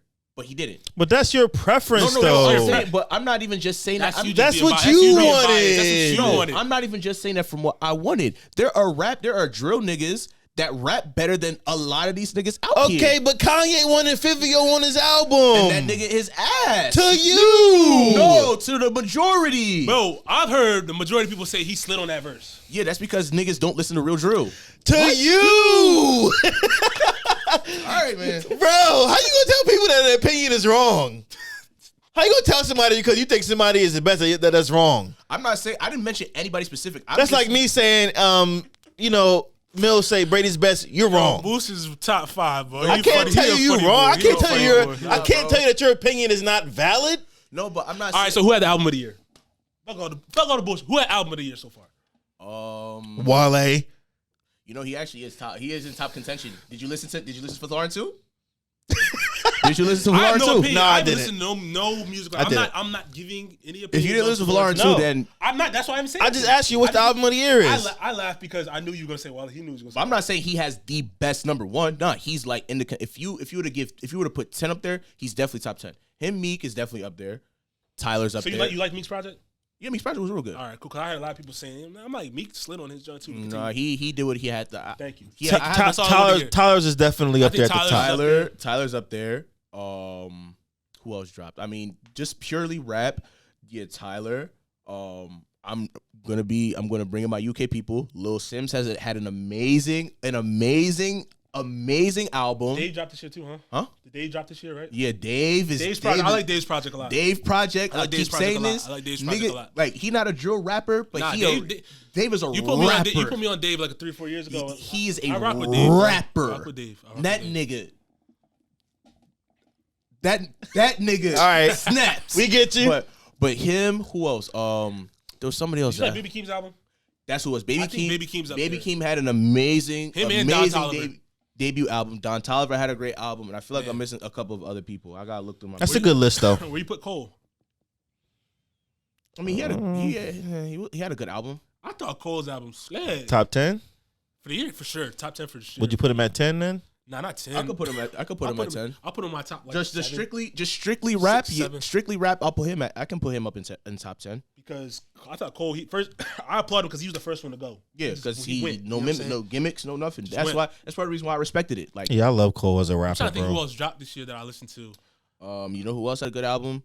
Young Thug had an amazing album. But He always puts out good shit. like the people sleeping on it because it's not. He's consistently put out great albums. Y'all probably don't listen to Kalen for real, but he's a young bull coming up out of Cali. His project slid, bro. I didn't hear his album. project slid. Their whole camp doing their thing out there, bro. He signed to Rock Nation like him. Skin and Bones, who hide on the network, also they doing their thing, bro. They both have some fire projects. Okay. Yeah, man. I mean, Yeah. all right. Then this leads me to the next question. We jump into the song of the day. Do you want to do CLB real quick? Huh? You want to do CLB real quick? Oh, breakdown? I thought you did your little breakdown of both. No, I think Drake should have took like 8 songs off that album. I don't have much to say about CLB. I don't have much to say about CLB. Like, we got what we got. I think that was for the numbers. He did the numbers, yeah, but it's like I think that he should have taken some shit. Like, he should have taken off like 6 tracks. I don't think this is the album that we thought was going to be the album. I think the next one is going to be the album. Yeah, because it's I think that's going to be the one that's like, Yeah. you know what I'm saying? Like, where he's... This is all right. Let me give y'all something. Let me give y'all something. It is what it... I got the hits on it. Got 5-6 hits on that joint. Yeah, Yep. I stay consistent enough for y'all. Stay true to myself. I was good. I just... But it still got some bangers on there. It has Though. bangers on there. My thing about Drake is, like I said, Drake is good at being himself and going to another genre and still being himself. Facts. I would have liked more. Once again, this is me being biased. I would have want more UK niggas on there. So you want? I would have liked the UK drill song. Bro, you just want UK to cross over bad. I feel it though. No, because there's hella UK artists that we just be sleeping on. Like, are you English? Might as well be. Might as well be. Facts. He was. Facts. I thought he was. All right. Like I said, before we jump to the song of the day, current state. Who's the top rapper right now? Current state. I'm gonna leave it up to y'all. I'm not qualified. You're qualified. Y'all more tapped into me. I'm talking about who you listen to, like who you think is the out of the music that you did. We just talked about, like out of like the bodies of work that dropped. You know what I'm saying? Like, who do you think, like, after the projects drops, current state got the best project that you think he's the one right now? Like, it's hard. It's all obviously opinion. It's all opinion. There's no right or wrong answer. I just want to hear your thoughts. for me, I was really impressed with Tyler the Creator's album. Yeah. I was just like blown away. Cause I haven't really been that big of a fan till his, but when I sat and really listened to his shit, I'm like, yo, this is a great fucking piece of art right here. Nah, yeah. You know, great piece of art. So for this year, I'll probably give it to Tyler. Okay. I'll probably give it to Tyler this year. Tyler. I think Tyler impressed everybody. He impressed everybody by, like, I'm that nigga. Like, everything was perfect from the rollout to the music videos, to him directing music videos. Like, this was the year that Tyler came out and, like, he reminded niggas, like, I really actually rap for real. Mm-hmm. I mean, I'll say whose album I'm looking forward to dropping. It's not even really rap, but I'm waiting for that Silk Sonic shit to drop. It dropped already. It dropped today. The whole thing dropped? Yeah. It was only 9 tracks, though. Only 9 tracks. Silk Sonic going... Because that's my type of shit that I like to listen to. I already know. That's your vibe. That shit was... I know that shit is... Like, it did. I know they coming out with a deluxe album because they should have had more than 9 tracks, but them 9 tracks was... You listened to it on the way up here? Yes. I listened to it. You did? I need to dive into smooth. I know that shit about I'll give my opinion next pod. I don't see all 9. I only see a couple. But for me, I would definitely put Tyler up there for sure. And then, honestly, I won't say overall, but I think that Baby Keem is leading the charge for this new wave of motherfuckers. Like, yeah, the little baby's up there, but I think Baby Keem and just the way he moves, not even just the way he moves, the way he experiments on the tracks, bro, is just different. Because he learned from the best. He learned from K-Dot, bro. And I feel like he's taking it to, like, even next level. That's a fact. And I just enjoy it. But let's jump into the Faces of the Future song of the day, presented by MBT Network.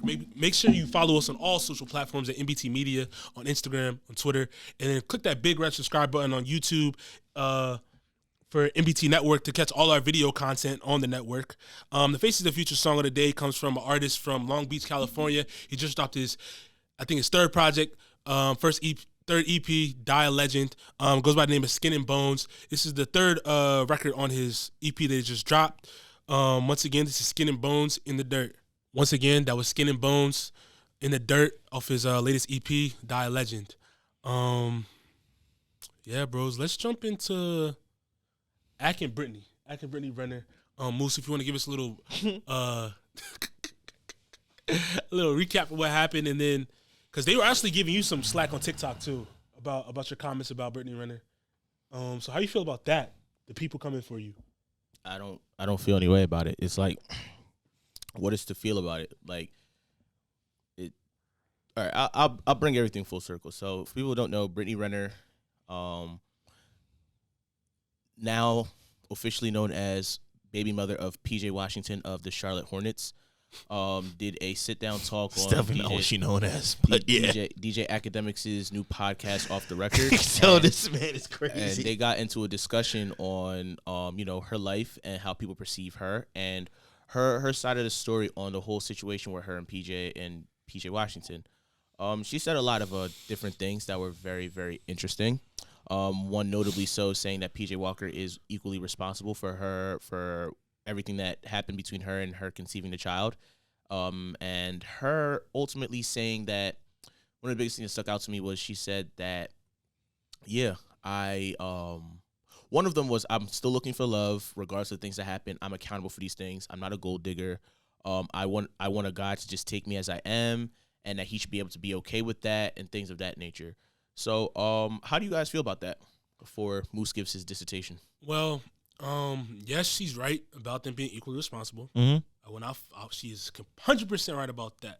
Her finding love, obviously she deserves to find love. I don't think anybody does not deserve to find love. But where I go wrong is, or I kind of like array from the point of what she was kind of making in the conversation, because I briefly watched it, is the age thing, bro.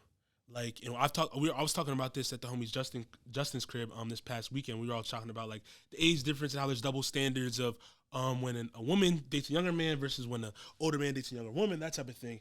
And the consensus across the board was that if you are at our age, which is 26, 27, you know what I'm saying, and up, or even 24 and up, you know what I'm saying, you should not be messing with an 18-year-old. No matter if it's a man or a woman. Because everybody knows. It's a teenager. That's a teenager. Not even as a teenager, but you know, at that mind frame, you have to be in a certain mind frame to close the age to mess with someone that age. You know what I'm saying? Yeah. Like, even deal with that type of thing. So that's where I kind of like go away from. I'm not opposed to somebody dating someone that's younger than them. Like, my parents are 9 years apart. I'm sure, like, always I have friends or family that date like a larger age gaps. But the thing of mine is, like, 18 mentally, bro, you aren't there at all. So when they were going at you on TikTok about, what did they say? I'm about to pull up they were saying that, like, there shouldn't be a standard or whatever. That shouldn't be a thing. They're both adults. I'm like, nah, that's totally different when you're talking about an 18-year-old. In my opinion. An 18-year-old, think about that mind frame we were at when we were 18 versus when we were 21. Yeah, or even, it's not the same. Or even the 22, 23. You know what I'm saying? It's not the same. Like, you're still fresh out of high school, that type of thing. And I just think at the end of the day, it's just a little different. I don't necessarily agree with that. It is different. Like, a 35-year-old dating a 24-year-old, okay, that's a little different because your 24-year-old is a little more mature than an 18-year-old. That's like the age where you start to, like, to me at least, where things started to change, like, for real. Yeah, like, I'm still 21. I'm still a young boy doing young boy stuff. Like, you know what I mean? Like my maturity wasn't there all the way. At all. My maturity ain't even there all the way. I mean, I'm mature now, right. but, like, still growing. I'm still growing.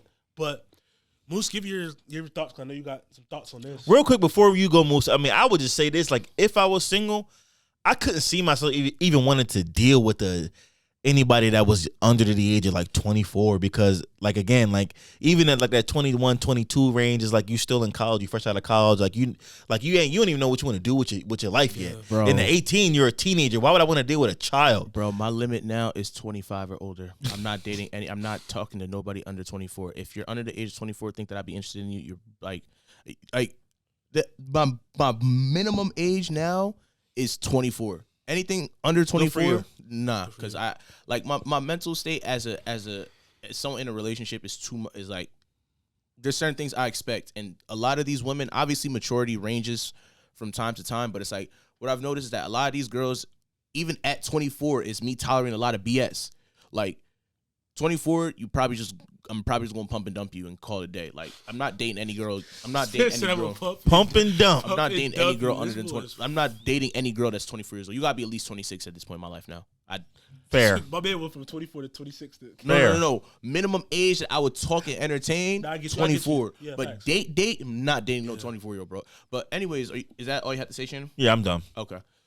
All right, so when I watched the Brittany Renner interview, the only thing I heard is my first initial reaction was this is, and I'm not talking about Brittany Renner specifically because whatever happened with her happened, but this is my biggest thing with women of this generation because I think that she's a very accurate representation with women of this generation.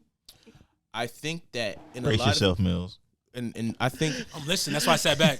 I think that in a lot of cases in this generation, a lot of women have a lot of expectations where, once again, we talk about accountability, where it's like women want to be able to do what they want without any consequences, but still have the freedom to get certain things.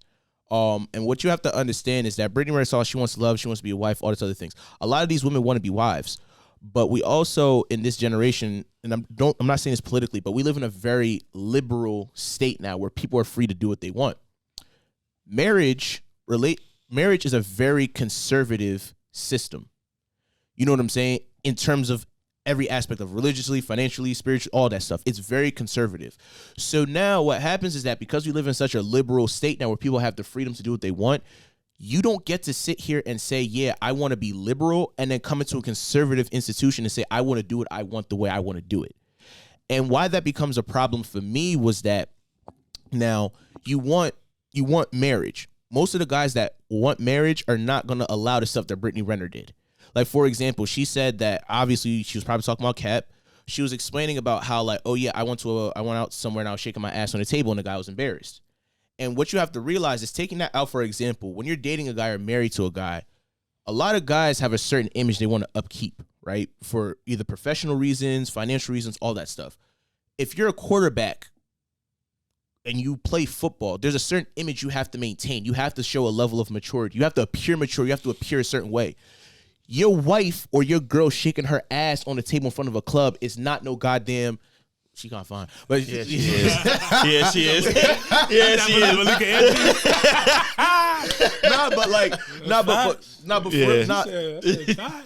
But you like, if you are a quarterback, you can't have your girl shaking her ass on the table and people recording her, because that affects your image. Yeah, that's not okay. Even if you're in college, even if you're a college quarterback, your girl shaking her ass on the table is not gonna get you a draft stock. It's gonna fuck up your draft stock. So what a lot of girls don't understand in a lot of cases is that they think that, yeah, I can do whatever they want, but they don't want to accept the consequences. You have to have accountability for your actions. And that's number one. Number two, what a lot of other women don't understand is that even in this sense of now of just being free-spirited, because that's what Brittany Renner is, she's a free spirit. She wants to be able to have the feeling of being able to shake her ass, do whatever she wants, and still have a guy accept her and not want to change her. But what happens is that in things like marriages and relationships, you have to change all the time. And a lot of people don't really understand that. And I think with that, it's like when you want to meet a guy that really cares about you, he's going to want you to change for the better. He's not going to want you to shake your ass on the table because that's his girl. He don't want his girl being looked at in a certain light.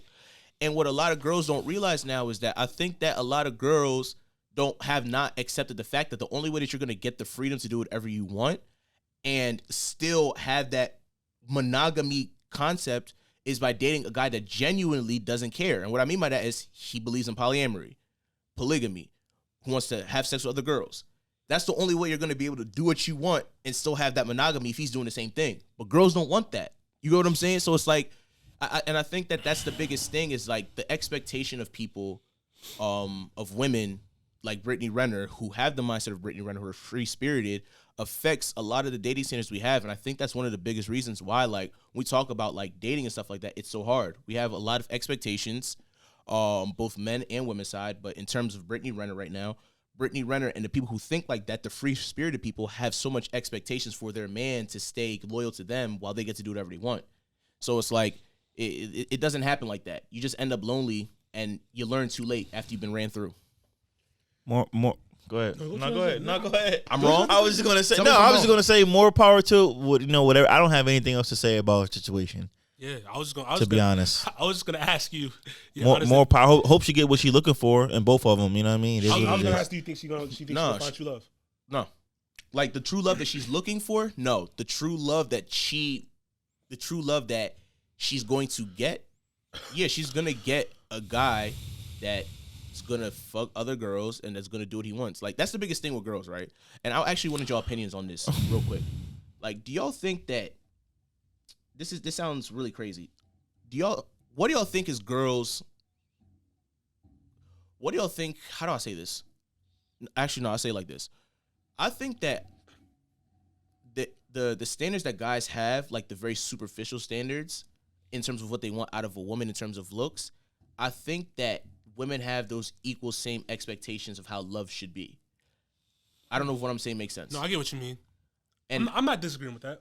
So and I say it like this, right? Like, The double standard thing is annoying, bro, and I do feel bad for it in that regard because, like Ak said, Ak was saying on the show, you know, no dude wants to have a chick that they know been ran through, but niggas be having hella fucking bodies. Facts. Yeah, facts. Dudes be Facts, having facts. hella fucking bodies, be smashing hella girls, But- and it's fine. Like, I understand what she's saying in that respect, like Yeah, 100%. yeah. She's 100% right about that. Like, why are men ever held to that same sort of standard never have, and called never will. whores Never will, and bro. hoes and looked at as, oh, you're dirty? I think because the way, like you said, it is a double standard, but the way Huge double standard. The way society is Yeah. that Societal if, thing. If you're a guy and it's known that you can get whatever you want, it makes you more like, I don't know the word. It makes you a hotter commodity. If that makes sense, which is weird because It is weird. It's the opposite. It is the direction opposite. for when it's the roles are switched. You know what I'm saying? It's a very real thing. I think about it all the time. It's like, oh, you fucked, however, I'm just using number 20 dudes, you're fucking gross, but a nigga then had 80, 90 bitches that he fucking, and he fucking them he's the all man on raw. campus. He's the man on He campus. fucking them all raw, going around just fucking all these bitches, and he the man. Yeah. And it's like, I don't understand that shit at all. I really don't understand that. I do. Why? Do you think that y'all girls would date y'all if y'all was a virgin? I don't know. That's a good question. I don't know. That's a really good question. I don't know. I don't think so. I don't know. I'm not. I don't honestly. I don't Are you know. speaking just women in general? Women, like, this is the thing that I don't know. We I don't talked know. about this. We talked about this last. That's a good question. I think, yeah. Because Be real about it. I'm though. Be trying to real about think. it. 'Cause I don't know. I don't know because one of the biggest things when it comes to relationships, I think, is like if sex is whack, like Yeah, sex got to be on you point. got to be on point, and if you ain't had no experience, it ain't gonna be on point. You Yeah. get that experience. You feel me? that's the And not thing. many people are willing to wait around for you to get your shit right until they find something else that's gonna get them right. Yeah. and the thing is that you got to understand. This is what I was saying. The That's a season good question though. This is what I'm saying. The season finale, like, But I know plenty of dudes would date a girl that's a virgin. yeah, but that's the thing though. That's because guys don't. Because the thing is, here's the thing. Like, I'm just being hot. Women want experienced men. Experienced in sex, experienced in relationships, experienced in life. They want an experienced man, so that's how they don't have to do a lot of the things that they normally have to do. Women like to be teachable. This is why I'm saying the issue with Brittany Renner and the Brittany Renner archetypes, they're not teachable. That's the problem. Archetypes. That's the problem with the free spirits. They're not teachable. You do whatever you want, and you get put yourself in a position. And that's what ends up happening. But the thing is, with women want a guy who's experienced, but they want him to stay monogamous to them. And so what I'm saying is that I was saying this last the season finale. Women control sex, men control relationships. A woman can go and put out to every single guy, and she won't get cuffed because guys will be like, "Do I want this kind of girl in my life?" A guy can sit here and go and take a virgin. I hate doesn't- that though. You know, you're right 100%. But the thing is, and I'm not saying this because this is me or whatever, but this is just a natural thing that guys do. Guys can take a virgin and teach her to do what he likes in bed, and he'll be satisfied with it. Girls, you actually have to get a guy that knows what he's doing. In not just sex, but in a lot of different things. Because if he's not confident in bed, But if I he's think not there nice also in bed, might be a it's- lot of it's girls problem. that have dudes that aren't virgins that still don't fucking right, so they thinking they wouldn't. then that That's when they also- be stepping out the relationship, and that's not on just the men or the women. That's both I sides. know. But also, but that why that We gonna have a conversation about that on a different pod about the Yeah. sex game, bro, and how that affects a relationship for real. Because people don't want to talk about that. No, they because don't. because you want to know why? Because people don't communicate. But there's definitely a double standard though, because I know plenty of there is. niggas that got the nerve to say out of their mouth that they not wifing this girl and that girl because she fucked this many dudes, They be cap. but they didn't fucked. And you know, and the thing is that they will be head over heels for this girl, but won't commit because she has a certain amount of bodies, and they think, oh, niggas gonna say, oh, how you gonna wife? You know what I'm saying? Remember what I said last season? And that's whack, bro. But That's what- whack. Who but gives a fuck? But what I'm saying is, remember what I said last season. The more people you sleep with, it becomes an issue. Like, yeah, on both guys and girl sides. But this is what a lot of people don't understand. Women like to chase. They like to chase to an extent. When women got a man who has no sexual experiences, is focused just on them, in most cases, women don't like that in this generation. Since we're on the subject of Brittany Renner, her archetypes, they don't like that. And what ends up happening is that, okay, I gotta think about that one a little bit. I mean, think about it. Like, think about it. If you're not sexually experienced, you only slept with one other girl. You really think that your girl gonna really, really, really be okay with that? She not, because you're not gonna know what you're doing. She might be okay with it. She might want to teach you the same way you want to teach a virgin. What I'm saying is that if you have, he's talking on the big spectrum though, not like the one off. So on the big spectrum, and he's talking about a certain type. He's talking about what do you call the archetypes. He's talking about the archetypes. Oh, like, so you saying somebody that's had multiple bodies? Yeah, like think about it. If you like, the thing is why I'm saying this is that when you sleep with a lot of people, you start to have a certain system of how you get the ass. Or no, how you that's get dick. true. And my thing is with women is that a lot what guys understand is like we got to be honest. Guys don't like being in competition with other men. Guys don't like feeling like they have to chase another. Like in relationships, you'll feel that when your girl not really satisfied being with you. And when you start to date multiple people, you start to sleep with multiple people, men feel that. Because men know what it feels like when a girl likes, when they really feel them. It's that energy, bro. It's that energy. The energy. And I'll agree with that part. You can feel when someone not fucking with you at that moment in time. Oh, yeah, it may for not sure. be like forever, but like that moment when you like with each other, whatever, you can feel when somebody, all right, something off here. Like I don't know if it's me, I don't know if it's you, but shit don't feel the same. And that's the thing that a lot of girls, I mean, a lot of guys are fearful. They're not gonna say it, but it's like if you dating Brittany Renner, right? And you've known that you've been hitting it well, you've been doing this, and this. You go to her and she, you kind of feel like, she feel like you feel it that like, it was cool, but she wasn't really fucking with it. This is gonna make you insecure. And guys don't want to feel insecure in their relationship. And so it's like you got to look at it from that standpoint. Like I get the double standard, but the double standard is also enforced by the same women that complain about it. Like that's the biggest thing that people have to accept, that even though yes, we have double standards, women play into the double standards just as much with everything. Everything. Yeah, because girls also be females, I should say, be real quick to be calling each other whores and shit too. The same way men be addressing them. Oh man, that. You know what I'm saying? Like, a whole different... because it'd be like let's say like, all right, like back in the young boy days. Back in the young boy days, right? Niggas wasn't really tied to one chick, so you might have mess with one girl, and then you go to mess with. I'm not fucking with you because you fuck with that whore over there. You know what I'm saying? Mm-hmm. How many times y'all done heard that from a female talking about another female? You know what I'm saying? That should be happening too. Yeah, so it ain't just men that be calling females hoes and whores and sluts and all that. It be y'all calling each other that shit too. Cause I done heard it plenty of times. And I be saying that, bro. It's like, and them saying girls be like, I'm not fucking with you because you fucking with them other hoes. You be a hoe your damn self too. Have you ever heard a guy like ever say I'm not messing because you mess with that hoe over there? No, nah. Because like, I'm just asking. Like, I don't give a fuck. I'm just saying like because it's a man thing. Like men know that like that's what we do. Like we go through women, and it's like women. I don't like that you put that. Yeah, but I get what you're saying. No, but what I think he's saying is this, right? I think what he's saying is that we all knew, especially like back in like our younger days, is like nobody was just fucking one person. Everybody was fucking multiple people.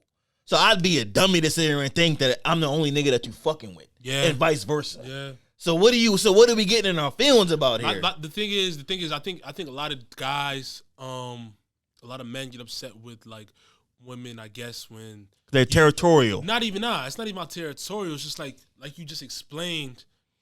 Like we at the age where motherfuckers been having sex and doing what they got. Yeah, we not about to be together for life. Don't not even about to be together for life, but even someone that choose want to be together, but like just be 100 about it. If I'm like, yo, you rock with him before, just be like, don't be like, oh nah, I only have this matter. Let's just be 100. Be like, I know, cause I know, cause I done did this and this. Right, cause niggas talk about it, and that's my, you know what I mean. That's the biggest thing. And for me, I'll be hot again. It's like that's one of the things that I don't mind. Like if you're upfront with me about it, and I know, like I said, if you're upfront and I know the situation is over, because I know that I'm anxious. It's like, you know what, it happened. I'm moving on. You told me, like, Because the thing is with guys, like I said, guys don't want to be in a position where you have to find out some shit about your girl through other niggas. Yeah, what vice Drake, versa too. What Drake said, he said, "I ain't go looking for your secrets. They just came to me." Yeah, like that's like, 1,000 bars. Like, that's a fact. Like that's the thing, and that's the thing that ladies don't understand. It's like y'all want to sit here and try to protect yourselves for the man, but y'all doing them a justice by giving them the decision to either fuck with you or not. So with all this being said, right? Should it even be a topic of conversation when you talk about somebody's past when it comes to a relationship? Yes, because I don't give a fuck about how many niggas you fuck. Do you care about how many bitches I fuck? It's not about the fact about the number. I think it's about the honesty of who you rocked with in the past. What you mean? Like, how you say you don't care about the number, but it's like if I ask you about something and you're not honest about this thing that I asked you. Are you going to believe somebody to tell you off the real how many bodies they have? It's not about the. It's not about. I'm going to ask take, you. Take the bodies out the picture. I'm saying if I ask you about something that I either heard or did or came across with. Yeah. But that's what we're talking about. It's about the honesty and what's going on. You know what I'm saying? Well, then like shit. That's what we're. Is that what you're trying to get at? I don't think most people in general be honest about who they be fucking with. You know what I'm saying? If you tell me you got tell me you got 2 bodies, we 26, 27, I'm not believing you. I mean, there are some people that are like that. Don't get me wrong. No, there's not. But the thing is, Millz. But the thing is, we've been through adolescence. You'll know. We experienced. You know what I'm saying? But the thing is, with women, you know when women are experienced. Not even talking about sex. There's a way that you know women are experienced when they're not experienced. That's why it's like that's the thing with women. It's like women don't understand is that they try to lie to protect themselves, but y'all be doing yourselves a disservice by lying. It's like, be honest. Like I don't care because I'm single. Yo, ladies, if you want to fuck with a man, be upfront and be upfront about your feelings for that nigga. Like if you gonna sit here and lie this, oh yeah, I ain't give a fuck about him. I ain't do this. He this and this, and then come to find out some shit happened. Now you all up in your feelings about some other shit. Now the nigga gonna be in a position where it's like, yo, why are you feeling this way? Niggas want honesty from their girl because. As it is right now, niggas don't have no space to be honest or be themselves. So how do you look like you lying to your nigga about, oh yeah, I didn't have feelings for this nigga. Come to find out you was in love with this nigga, and now damn, he can't be honest with you. That boy was going through it over the break. Sure Shann. was. That boy was going through it over the break. Like, I'm just saying, like you just be. I feel you. Like, You telling it what it is. You telling your perspective. And I get it, but. That was a solid segment. Let's jump into sports real quick before we wrap it up. Oh yeah, we gotta wrap it up. Yeah. So. A lot of stuff's been going on in the sports world. Yeah, let's talk about it, Millz. Yeah. So you want to talk? All right, I'll let you bash me first. Come on, talk about it. We can talk about the Chiefs. Let's talk about the Chiefs. What happened? So what you mean? What happened? We won back in the division. What are you talking about? Bro, y'all. What are you talking about? What y'all 4-4? No, we're 5-4. Everybody, y'all niggas it's 5-3, 5-3, 5-4, 5-4. About to be 5-5. To who? Who y'all playing next week? I don't know. You tell me. You talking about we about to be 5-5? Let's look it up. Y'all niggas losing. Bro, they hating on the Chiefs. Why you hating on the Chiefs? Like you ain't got Patty Mahomes on our team, bro. Because Patty Mahomes is throwing the most interceptions in the league. It don't matter, bro. It don't matter. We still in the right position to make the playoffs, right or wrong. You're playing the Raiders. Y'all playing the Raiders next week. Okay. I mean, I definitely have something that I would like to say about that, but talk I'm about just it. keep No, quiet. talk about it. Not today. Because you just saying you was bashing us too. Not today. You was bashing what you us. mean?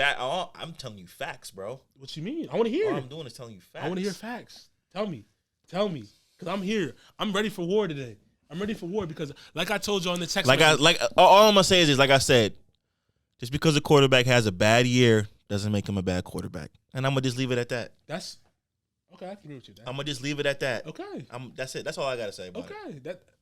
Because I took a lot of heat from y'all for a long time about what? Just my. But Wentz is a different story. I know that's where you're going. Wentz is a different story. He had more than one bad year. Yeah, no, we went to the playoffs in those years, so still your team can go to the playoffs. We went to the playoffs with a bad quarter. Alex Smith? Who's your bad I'm talking about we went to the playoffs with a, you know what I'm saying? Like that's not the same thing, though. But you get what I'm saying. I get what you're saying. But because the greats have all had bad years, of course. I don't care about the Chiefs having this sort of season. But this proves my point. But I did say. You did say the Chargers. I'll give you that. But like I said, the season's not over. 1, 2, and even with him having a mediocre season right now, we're only 1 game back of the division lead with what 8 more games to play in the season. The season can go any way. We're halfway through this. We're only halfway mark. I can get hot. Yeah, but it's not. But I guess what I'm trying to say is that like you gotta look the whole picture. Like Patty Mahomes, like what you got to understand is I was saying that they figured out Patty Mahomes not because of the fact that like. Because it was the Bucs or whatever, it's Tom Brady. But it's like you gotta understand is that when you play off script, even if you play off script, there's still a script that you play to. He's reckless, bro. He's just reckless. It's not even about figuring it out. No, he's reckless. It's just and then there's a lot of the plays, a lot of interceptions that came up though. He's trying to force shit. He's trying to force it. But a lot of people are dropping shit too, bro. Yeah, of course. And what I'm saying, This is exactly what I was saying about Carson Wentz. But Carson Wentz This is exactly what I was saying about Carson Wentz. Niggas is dropping passes and the nigga is reckless. We didn't. Carson Was I Wentz not doesn't play saying for the that for a long time? Carson Wentz doesn't play for the Eagles anymore, bro. We didn't disagree with that though. I'm just saying. But if you go back to the tape, we didn't disagree with that though. I'm agreeing with you on that point. I'm just saying I didn't disagree with you on that. All right. My whole argument was that it was more than one season. That's it. My It thing wasn't. is- All right. It was though. It was though. My whole Alright. thing. My whole thing is like I said. The thing is with the Chiefs. I don't I'm think obviously still hurt by Carson Wentz. Obviously. I know. the Chiefs not. I don't think the Chiefs making it to the Super Bowl. They definitely not. You're gonna finish better than the Browns, and that $50 bet still on the line, nigga. Don't think I forgot about that. Oh yeah, bro. joint. Browns is So, ass. You know what I'm trying to say? Baker's I ass. need my 50 when the I playoffs told come. you, Baker Mayfield is a fucking bum. He is. You're right. He is. Fucking bum. And I hate him just Oklahoma. He is. I honestly, truly, like, I don't know if I told y'all this, but I honestly think that they should have signed Cam, but that's neither here nor Shout out there. to Cam to going back to the Carolina. I think. But I think that I don't know. As much as I love Cam, just you have to really change your offense. Now, their team might be built for him because they're so run heavy. It might be built for them, so you might be right about that. It's just that when it comes to him throwing a ball, he's just he's unorthodox. he's so bad at throwing the ball downfield that you have to have some form of that in your game. Like the Broncos, when I watch the Broncos, they're run heavy, but Teddy Bridgewater can make a couple of throws for you each game to win you a game. Yeah. Cam can't make those throws. He has no touch, and his mechanics are horrible. And that's what happened to Cam. They figured him out. Yeah, they figured him out. that's the thing, and I think that's the biggest. And I thing. love Cam. No, you're right. I think that's the biggest thing that I was concerned about with Patty, because it's like he's an off script quarterback, But he makes plays. But what I'm saying is that the thing is with the play calling is that, like, you got to understand, like, it's easy to figure somebody out when you know that all you got to do is, they want to run this route. They want to throw all you got to do is shut down Travis Kelce, and they want to throw it up top to Tyreek Hill. All you got to do is shut you down, put a linebacker on top, play high safety. Cool. Now all of a sudden the play breaks down. Now you got to figure it out. Because y'all O-line still needs work. Yeah, that's another big And thing. y'all too. defense is fucking putrid. You ain't got to tell me. I said this was great, bro. The thing is, but they are getting better. They're getting better. Like the thing is that they have to game realize. 12, By game 12. I I would hope so. No, but I'm saying, but game 12, you know what I'm saying? Like when it's time for the hunt just to get into the wild card to win the division. Watch what happens. Okay. Bro. Watch I what think- Honey I Badger hope and so. them, you know what I I'm hope saying? so. And then I will come back on this pod. I'm saying this on the podcast right now. When we make the playoffs, bro, they both gonna hear it. Everybody gonna hear it, bro, because they counted us out. Patty, I believe in you. Nobody counted you out. Andy, I believe in you. All I'm really. They thought the Browns was gonna be better than you, but that's all I'm saying. He thought the Browns were going to be ready. And I'm going to say this about Cam. Cam needs to run an offense like the Baltimore Ravens. Yep. Or to prolong his career, he needs to move to fucking tight end. Yeah. Move to tight end. Let's jump off the Chiefs real quick. Let's jump to Odell real quick. How do you feel about him going to LA, both of you? Should have went to Green Bay. I think he should have went to Green Bay as Not well. gonna do nothing. Do you think Should've went to LA Green Bay. has a better shot at going to the bowl now because they've added Von Miller? I think it's about same this. thing. Oh, I forgot about Von They added Miller. Von It's the too same as well. thing. The defense is going to be better. Okay. I have to get. All right, their chances have gone up because of their defense. Yeah, Yes. I think the defense. They is gotta do the solid. same. That matters. I think it's all really the same. If you have Aaron Donald, Von, and you got Jalen shutting down the whole side of the field, Yeah. I'll take my chances. And I got that offense. Yeah. All right. They got a squad. Yep. you got a squad, I just still think that their chances are still the same. Next, let's talk about the Raiders real quick. How do you feel about John Gruden and what's been said about him? And Peace. peace to him. Adios. Yeah. No more. He's been reportedly too many people saying you're a bad guy. Yeah. You kind of start to, You start to get it. Yes. One person says it's rumors. Multiple people say Right. it must be true. I think that John Gruden was the scapegoat for all the shit that all them niggas be saying, and I think But this whole John Gruden thing happened by mistake. Really? It was Yeah. never supposed to happen this way. It was supposed to be about Dan Schneider. It was all about Dan Snyder, bro. Wow, I didn't know that. They uncovered these emails and they found all the shit with John Gruden and him on these email chains. This was never supposed to ever have gotten out, ever. and Damn. He that's wasn't why- being investigated. This shit happened by accident. And that's why I'm saying what I'm saying. It's like you gotta look at it from a standpoint of like Dan Schneider, owner of Yep. a football team, was Yep. getting investigated. So my thing is, if John Gruden, a head coach, was getting scapegoated, imagine what all these other owners were Oh, saying. there's definitely And more. on top of that, think about it like this. This also explains why they had to settle with Cap. Yeah. That explains everything now. Because if everything was cool, they wouldn't have to settle. It just shows you how these owners really, really be behind the scenes. And John Gruden's definitely probably not the only one that has been on something along these lines. But back to the point is, This was never supposed to ever be found out about. They were investigating Dan Snyder and then covered these emails about John Gruden, and then went to the league and said, "Hey, we got these things from John Gruden. Y'all might want to take a look at this." That's how that was uncovered. That's so crazy. It's unfortunate. That means you got to watch what you say. Yep. But next, we're going to hop into basketball, then we'll wrap it up. Ben and the Sixers. Shannon, I need your honest opinion about what you think is going to happen with Ben Simmons. Do you think... I don't have enough time. Okay. Do you want to say that for next episode? Give your real thoughts? I'll save my... Give me a brief synopsis. All right, my brief synopsis is... As much as Ben is getting on... I'm a Ben Simmons fan. Okay. As much as he's getting on my nerves and as much as I hate what's going on, they need him. They're not going to be able to beat Milwaukee or Brooklyn without his defensive prowess in the playoffs. I've been saying for years, them not having Markelle Fultz work out has really hurt them because they needed Ben to step up even more because Markelle was supposed to do everything Ben couldn't do, be that scoring point guard and let Ben just make plays, not be the sole point guard. I don't think it's going to be resolved anytime soon. I think he's losing trade stock every day by not playing, and I don't see him ever playing. I don't think that Ben is built to come back to Philly and face the crowd. I think that's why he hasn't played yet. I don't think he's built to come back and hear the boos. That's my own opinion. I don't think he wants to have to deal with that because he knows unless he comes out and says, "I was going to do some shit. I made a mistake. I want to be here in Philly." Unless he comes out and says that, his first game back in Philly, it's going to be relentless. Woo. And I don't think he's built for that. Yeah, he not. So that's why I think he's staying away. I don't think he's built to deal with the crowd. Too much for him. And last question for both of you before we close out this episode of the pod. Kyrie and the Nets.